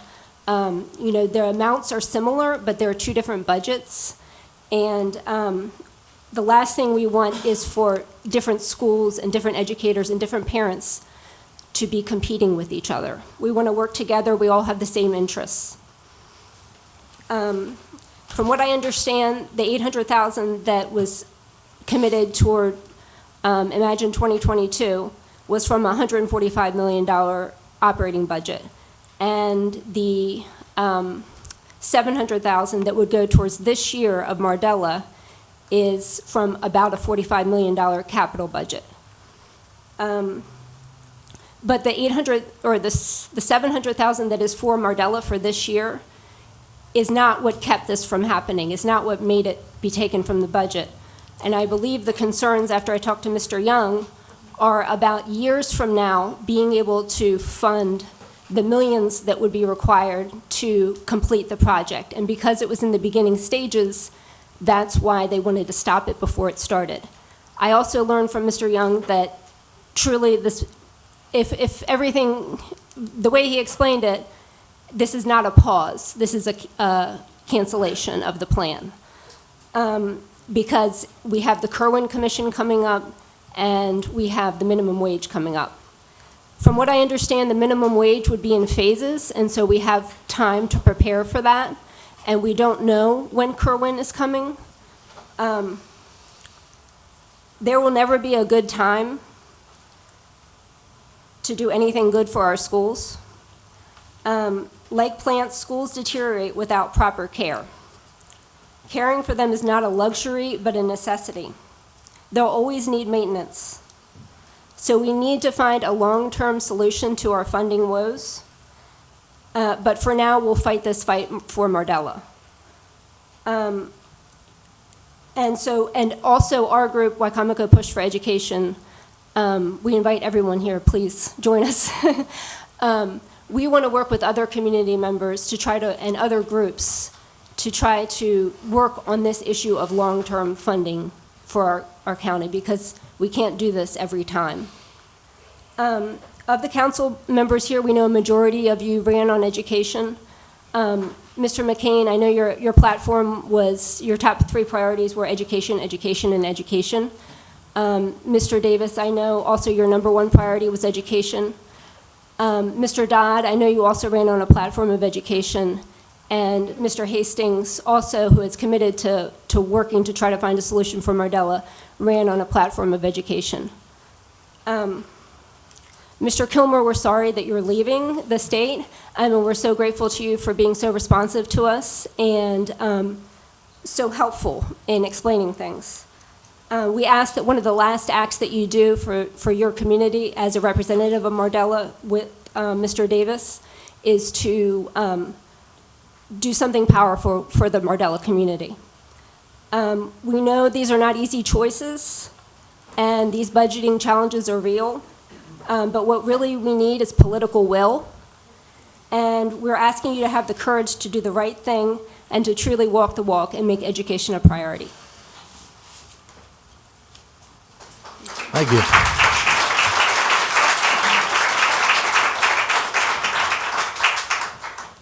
Good evening. My name is Barry King, and I'm a resident of Wicomico County.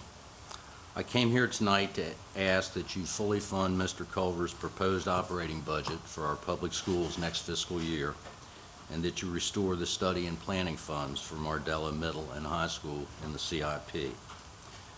There seems to be a growing consensus for the idea that we need to increase investment in our public schools, not only for the sake of our children, but because of the link between the quality of our schools and future economic development. No business, no family wants to move to a community that doesn't prepare a 21st century workforce and deliver quality education to its children. Communities that choose to underinvest in public education will stagnate and face ultimate decline in business, population, and tax base.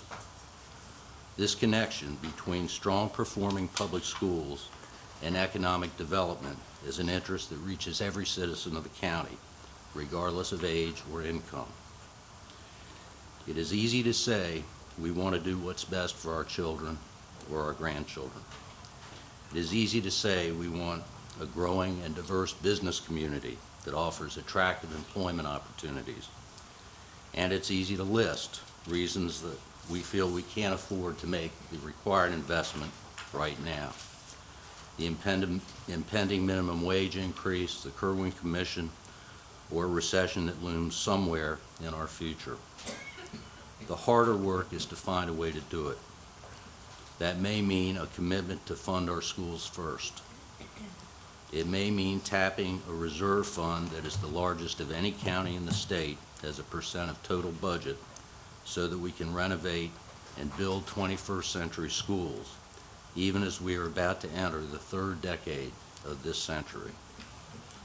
It may also mean finding new sources of revenue.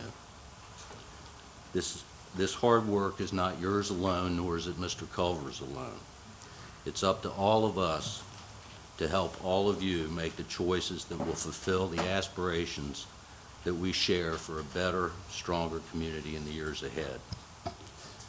There is no better time than now to begin this work together, and there is no better way to express confidence in our ability as a community to forge that future than by fully funding Imagine 2022 and to begin planning for a new Mardella Middle and High School. Thank you.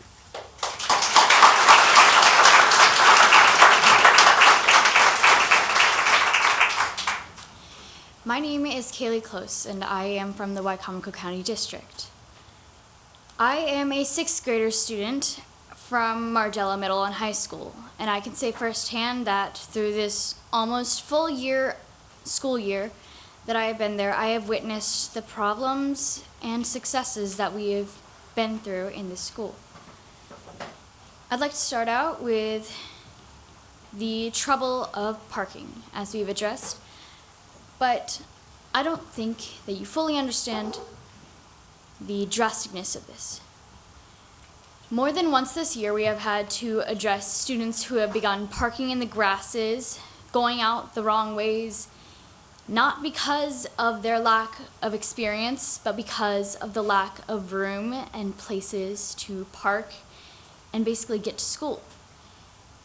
A lot of you know that many students have to drive to school and have the ability to drive to school because some of their parents cannot afford to take them because they are working long days and long nights and are often tired.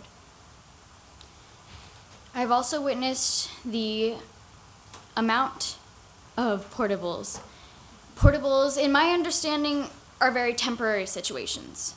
They are temporary classrooms needed for temporary times to be able to prepare for up-and-coming renovations or additions to the school building so that each and every student can get the classroom and teaching that they need to be able to graduate. Because these students are not only students that will be learning for us, they are also students who will be growing up to become future artists, future doctors, and I know it sounds cliche, but lawyers and even dentists, or whatever their passion is. Mardella is not just about teaching, although that is a large part of it, because we take pride in being able to show our students everything. And I have witnessed that through all of its amazing teachers. Every part of Mardella is special, but we need more of it.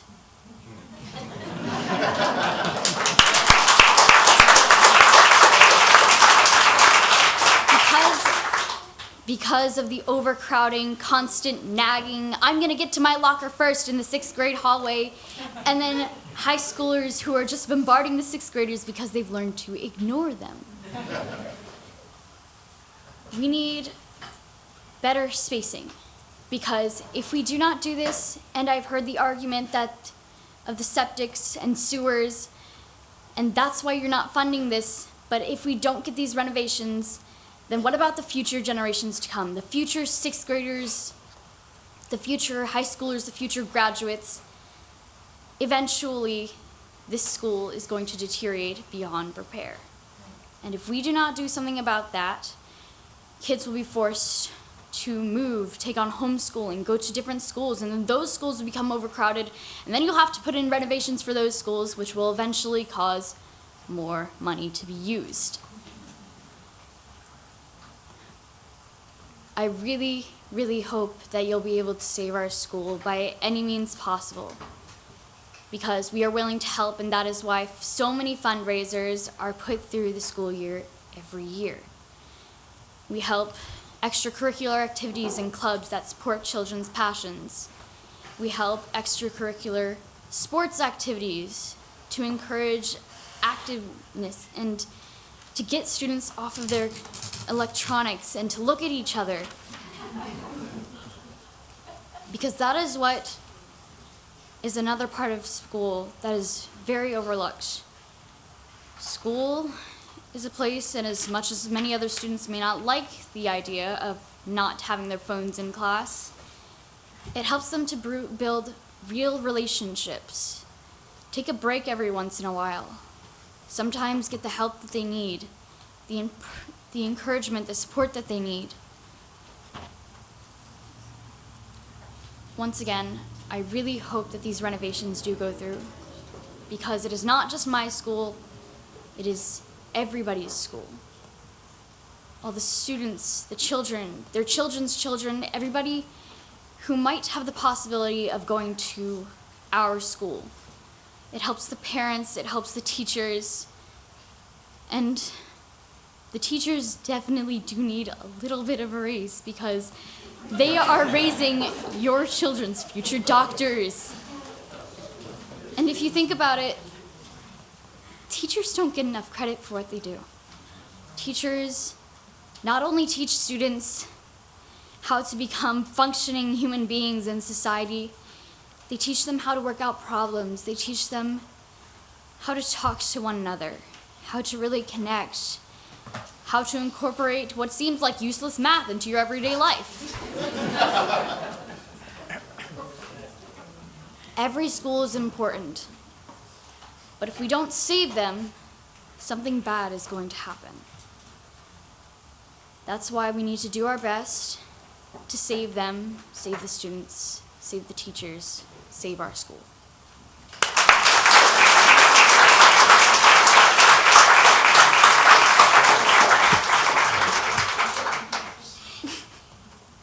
Hi, my name is Devin Spicer. I'm an 8th grader at Mardella Middle and High School.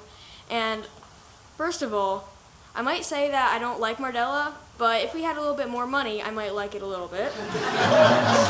And yeah, but what a lot of the other people have mentioned, our facilities, we need them updated like really quickly because they're going out. During park testing, the rooms were either too hot or too cold. They had to bring a fan in because it was too hot. Then I started freezing. So that's fun when you don't have a jacket. But yeah, and the HVAC systems, they don't work over half the time. The portables, I don't use any this year, but last year I had to run from my band room outside, sometimes when it's raining, like storming, outside with asthma across the school and be there late over half the time. So that is not something that's good. And that's something that we need to change. We need the school to be bigger. The safety problems we have in our hallways, there's a lot. The high schoolers, they just run into you. There's a whole bunch of 6th graders standing at their lockers. They don't move. The hallways are way too narrow for that many students. And it's just a whole mess. That's what I like to call home. Mardella. And as I heard earlier from one of the speakers, the teachers moving around from like classroom to classroom. My Spanish class, we have to wait like a minute for the teacher to get there. So it's unsupervised while like 10 students are in there messing around. The parking lots, there's no spaces. There's teachers out there telling you, no, go this way. You can't go that way, there's cars. And, sorry, I'm very confused.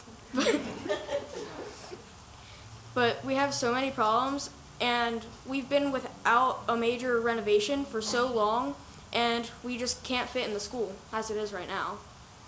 So if we could get it back onto the capital improvement plan, that would be really great, so then our school doesn't fail. Because I don't think if this many people didn't want it on that plan, they wouldn't be here today. Because as you saw earlier, all the people standing, there's plenty more that are at a baseball game because we have a good team.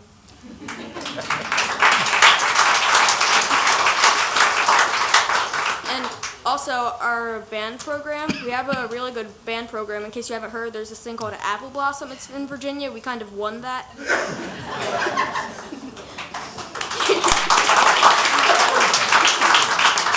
Yeah, but our band program, the band room's too small for high school and middle school. Like, I had a concert last night, actually, and there was so many people just in one tiny room getting all their instruments together. We need a bigger band room. We have to use a cafeteria for our auditorium, so as you can tell, that probably doesn't sound the best for concerts compared to like a big auditorium like a lot of the other schools have.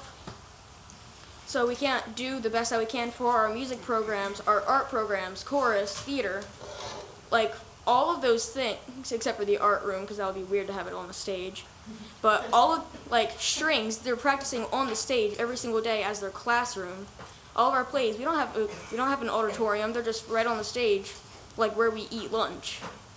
So the wrestlers, I don't think they want to be, like, having to clean up people's messes that the custodians didn't get, or having to do half an hour of work and missing out on their practice.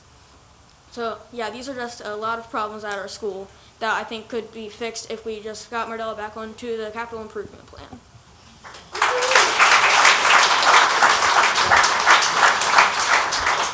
I'd like to add that that's probably going to be Mark Kilmer's replacement right there. That might see now. Good evening. My name is Kara Brown. I am a resident of Wicomico County and a very proud Mardella teacher. I have been teaching at that school for 18 years now. I love my school, but my school needs a lot of help. As Devin said, I'm going to try not to repeat things, and shockingly, I'm nervous, which probably surprises people.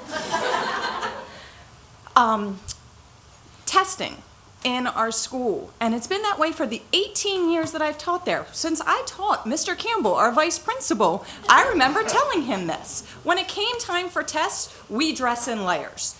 Doesn't matter that we test in May, you come in a sweatshirt, then you have a long sleeve t-shirt underneath, followed by a short sleeve t-shirt, because you do not know the weather in A4. It is its own time zone, it's its own weather zone. You have no concept.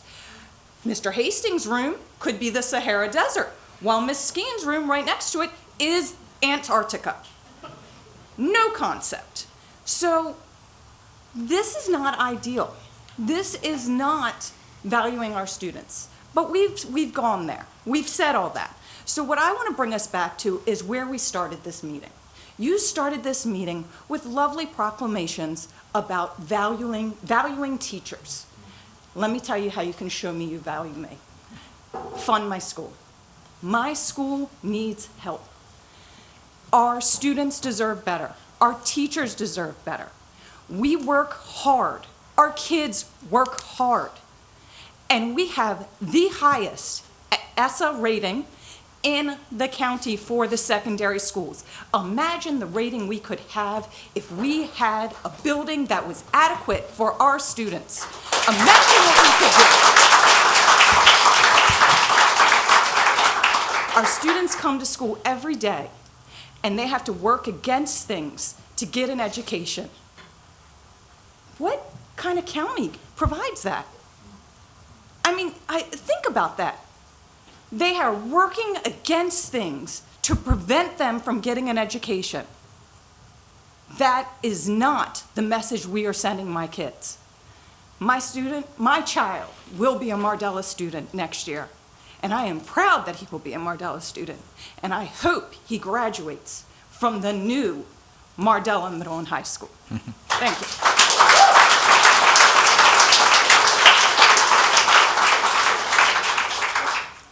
Good evening, board members, and Mr. Culver, thank you for attending. I am Alana Close. I'm from Wicomico County, and I am a proud big sister of my little firecracker over there. And so I am also a proud alumni of Mardella Middle High School as of 2 years on June 2nd. I would like to attest to the wonderful opportunities that were given to me by the school, but the things that I lacked. So unlike most children at Mardella, and similar to my sister as well as my brother who will be graduating next year, we decided to get special permission, as we had very close family friends who told us how wonderful the school was, how wonderful the teachers were, and the education opportunities. And so yes, I went there for 4 years, from my freshman year to my senior year.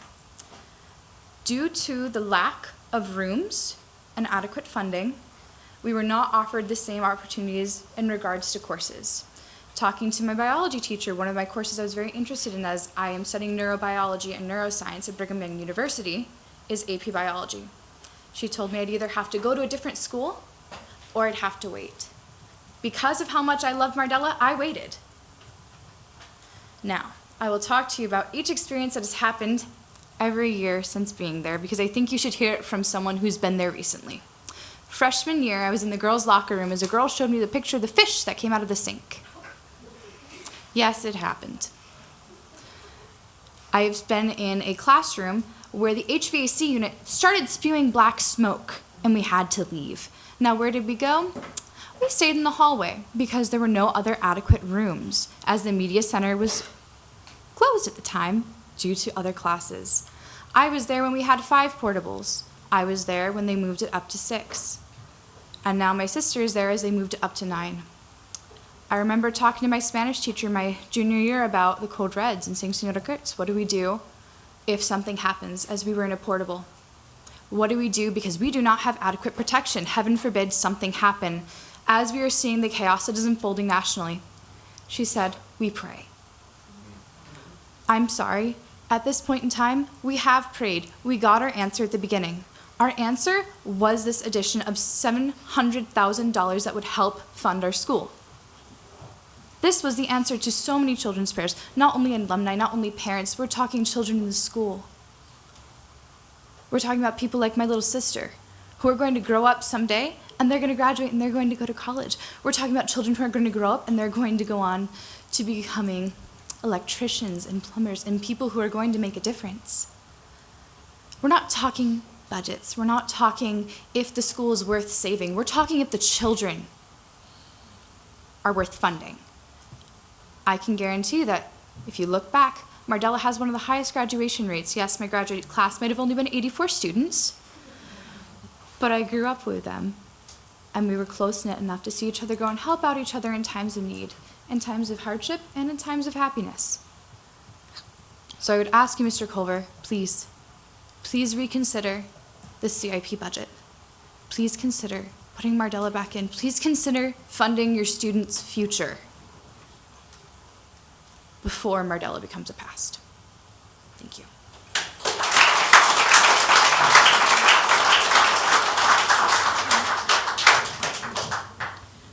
Hi, my name is Augustina Harris. I'm a resident of Wicomico County and class of 2000 alumni of Mardella Middle and High. I remember when the sixth graders came in that school. At that time, there was 3 portables. Now we're up to 9. That was in our senior year. We were told that there would be a fix to this within 5 years. It is now 19 years later, and we're still waiting on a fix. And I was in the 10th grade, because I didn't want to take Spanish 3, because I took Spanish 1 in 8th grade, Spanish 2 in 9th. I spent half my day at Parkside so I could take French 1, and I took their biology program. And I can honestly say that the education between Mardella and Parkside is completely different, because when I took the exam, midterm exam for Mardella's biology, I failed because the classes were not taught the same. But when they finally got faxed over the Parkside's biology exam, I passed. This should not be happening in Dark County. Our students should be taken care of. I remember when my brother was taken out of school for a day because they had to deal with asbestos problems. Yeah, I learned that. My brother graduated 6 years before me. My sister graduated 3 years before me. My niece is now in Mardella. And I want to see this school continue to grow and hopefully find a solution that should have been 5 years after the sixth graders got put in this school. It is 19 years later. That is 14 years too long in my book.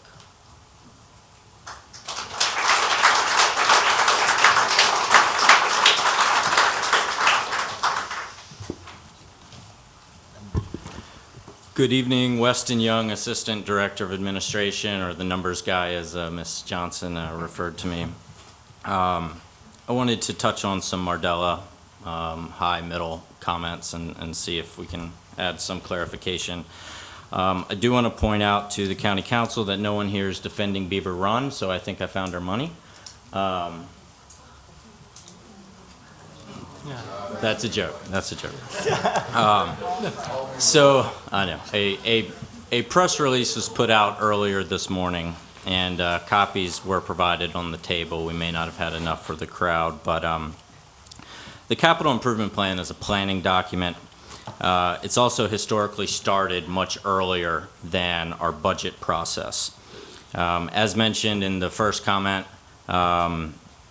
we submitted the first draft mid-December, and that included all 3 priorities by the Board of Ed.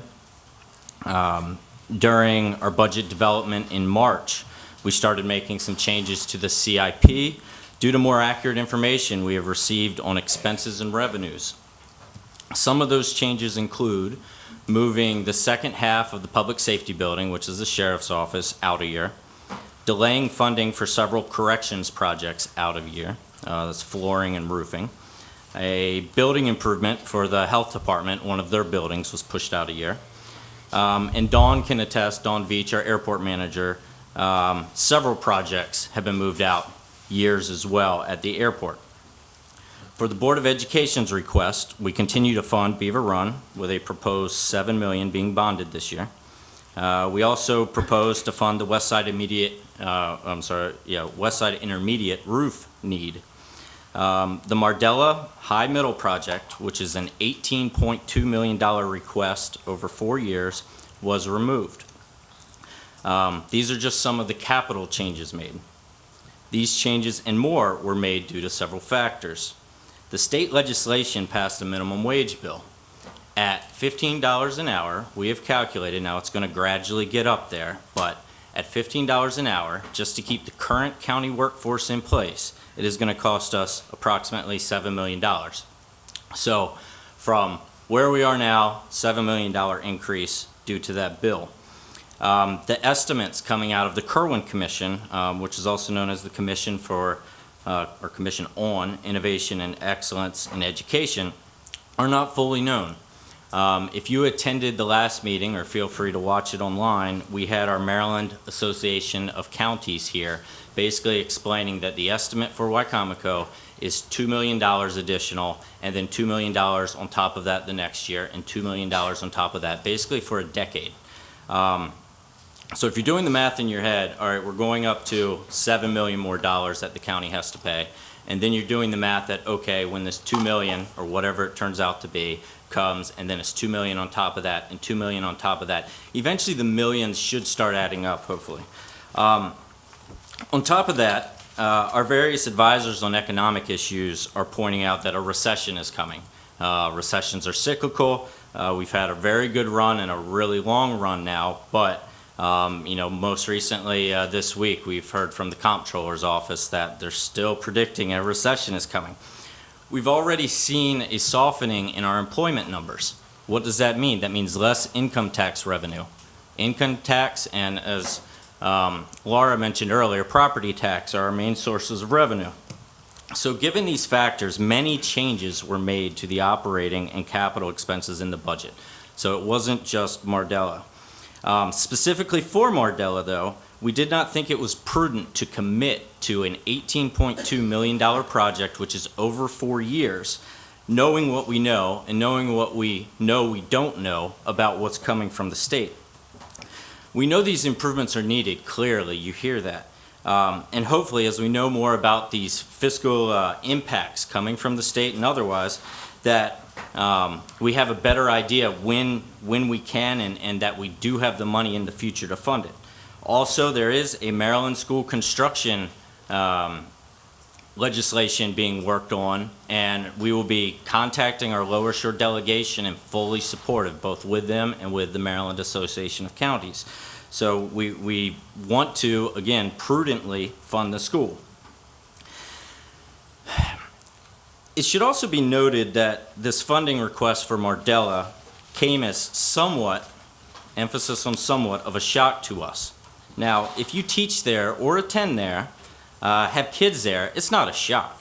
But again, our CIP is a 5-year plan, and we do our best to shape it with the Board of Education's capital improvement plan. You would think then, 5 years ago, we would have Mardella listed as a replacement. I have here the 20, 19, and 18 fiscal year requests. If you go back 2 years, the FY18 request, there is the track request, which we funded. There's talk of a permanent classroom addition and some systemic renovations. So we're aware, reading that document, that the HVAC had issues, lighting issues, and so forth. But there was no full replacement request. Last year, FY19, the request included a limited renovation study and planning with a county ask of $3.3 million. The $18.2 million came at this year's budget meeting. This isn't a request that's been kicked down the road on our end. This is new. And as it stands, our current forecasts do not look good to commit to that type of funding over the next 4 years. We have $7 million, this going back to the joke that fell flat, we have $7 million going to Beaver Run this year, and then $7 million next year, and approximately $6 million the year after that. We are fully supporting and funding the operating budget of the Board of Ed. We gave them exactly what they've asked for, and we fully support the Imagine 2022 program that this funding funds. It does still require council approval, but we're supportive that that'll go through. We know Mardella needs this. Like that's not up for consideration, and we hope to get there, again, prudently. We truly appreciate the comments that we've received, and we will take those into consideration. But please remember, it's not the... Oh, Larry Dodd.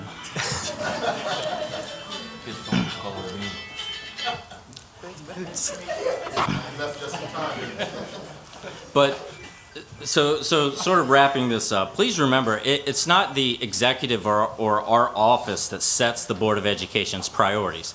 If you look at the FY20 plan, Beaver Run is the #1 priority, and we were fully committed in light of the fiscal constraints we have coming to fully fund Beaver Run and that. So, and we are committed to funding and finding funding for Mardella. It is just, again, given the fiscal constraints we have coming, it's not prudent at the moment. But it doesn't mean it's off the table permanently. It doesn't mean, maybe next year. But we have to see what the $15 minimum wage, if they're going to make edits to that. We need to see if what the Kerwin Commission's actual commitments are to the county, and if the state can find additional funding. And we are going to be fully supportive of the school construction monies that the state legislature is working on. And again, that's sort of in summary what we're trying to do here. So thank you for your time. Are there any more public comments?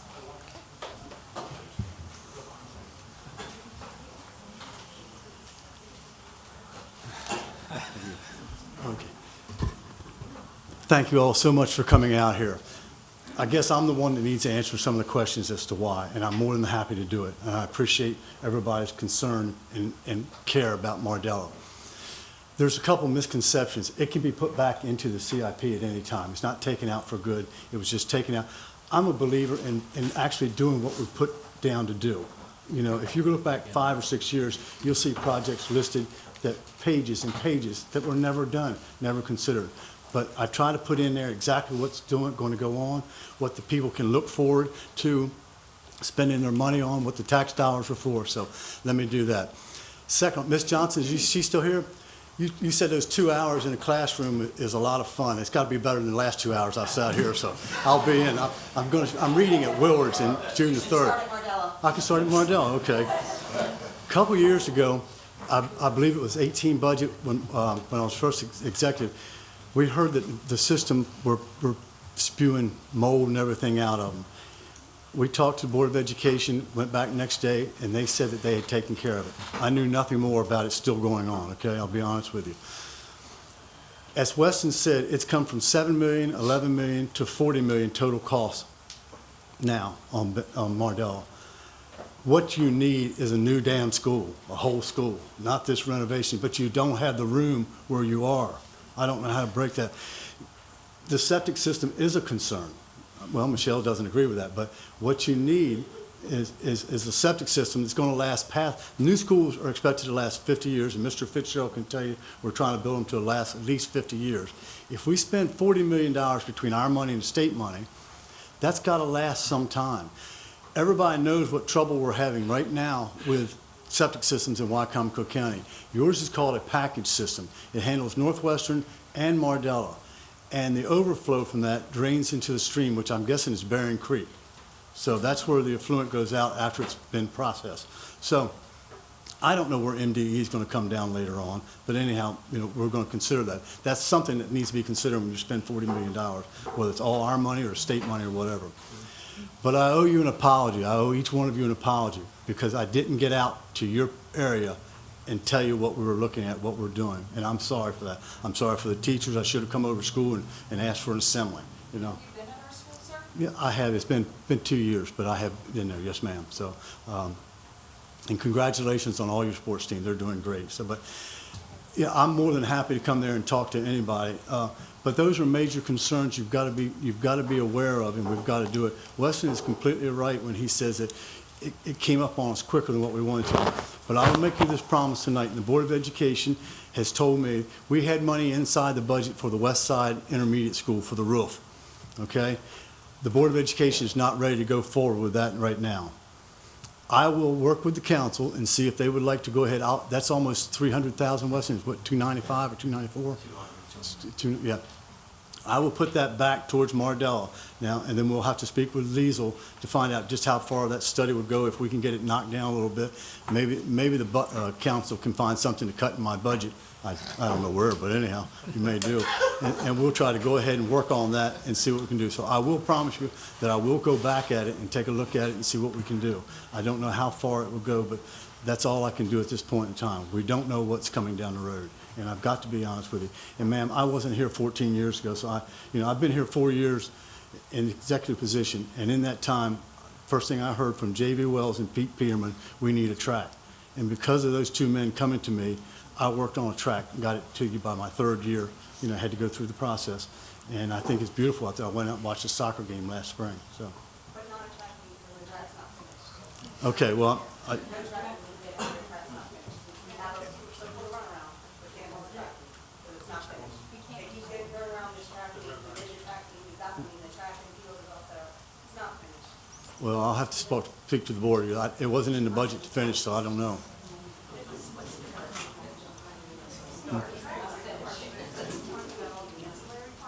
Well, ma'am, Dr. Hanlon said the track is finished. I don't know what this summer about, so this is not the venue to be.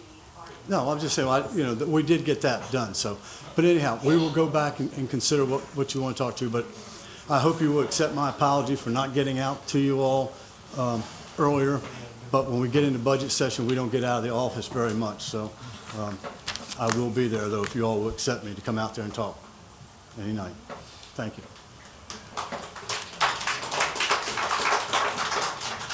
Hi, Joe Hastings, Mardella alum, teacher at Mardella, Josh's big brother. I'll be brief. I just want to say the only concern, first of all, as a former teacher at Beaver Run, thank you for funding that. I was there when, the mold every day. Trust me, I know what that's like. The only thing I was going to add to it, because I know I don't want to repeat a lot of stuff, is just the one thing that we, at Mardella, we make do. It's what we do. It's we move around, we share classrooms, we tell kids don't get near the windows, it might be asbestos. We just we make do. It's part of it. But the one thing my concern is that if something gets pushed down, like 5 years from now, and then it takes another 5 to 10 years to complete, and then maybe another 5 years, it goes on. We're looking at 10 to 15 years for something happening. And the one thing that does concern me, as I was walking around today, was covering another teacher's class and one of the portables. I'm walking out and look around. I'm like, if someone wanted to come in here, there is nothing stopping them. You can walk around the back of the school, and the door's open. You walk right in. There's absolutely nothing to stop that. I mean, I understand that the idea if someone wanted to do something, they could do it. They'll make a way. But that just seems really unsafe. That not have a secure school period. So that's my biggest concern. I just want to keep that in mind, to have that 10, 15 years down the way, to kind of keep that's a big thing. So thank you very much. Appreciate it.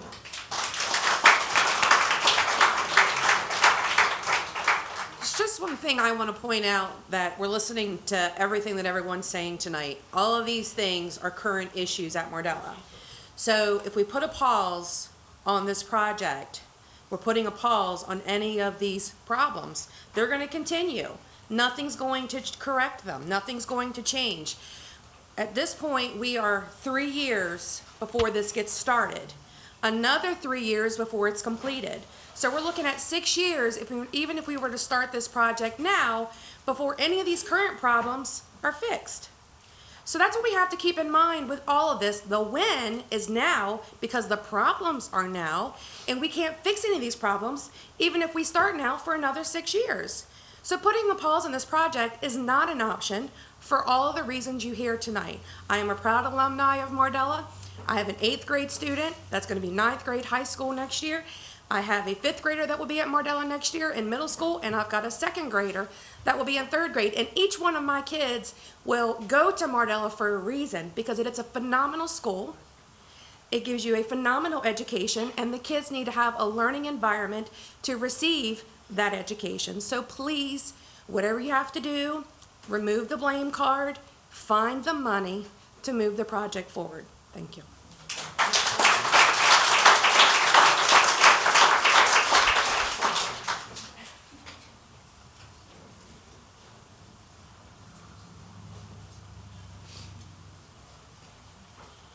Don Fitzgerald, 101 Colburn Drive. Chairman of Wicomico County Board of Education. Tonight, we're in front of the council. And guys, you didn't have anything to do with why we're here tonight. But I'm glad you're here to listen. I stood in front of this county executive over a month ago and praised him. Tonight, I'm not praising you. No, sir, I'm not. Because I know the money's there. I know the money's there. Oh, yes, it is. Oh, yes, it is. Now, it's priorities. You cannot sit there in that chair and tell me the students of Mardella are not worth this money. You cannot do it. I was elected at large. I represent everybody in this county, all the students. So they're my students. Just as well as I coach at Bennett, I respect those students in Mardella. And kicking this can down the road is bull. I'm sorry. I put an extra strap on there so I wouldn't blow this gasket tonight. Because when I heard this, after I praised you, I was PO'd. Like everybody in the Mardella area should be upset with you. It's not a political game. It's not. The reality of these students. You heard last night on TV about how well they did at Winchester. They got a fantastic program over there. But they don't have room to practice. We've had all of these alumni here tonight from Mardella, speaking from their heart. I'm speaking from the heart. And money man, you need to go back and check your bucket because I know there's money there. I'm not talking about the paper in front of you. I'm talking about that extra money that's there, whether you want to use it or not. I hope, gentlemen, that you've listened to these people tonight, because it's, when I heard it, I knew that the people of Mardella were going to be upset, along with myself. And you've seen it tonight. So please,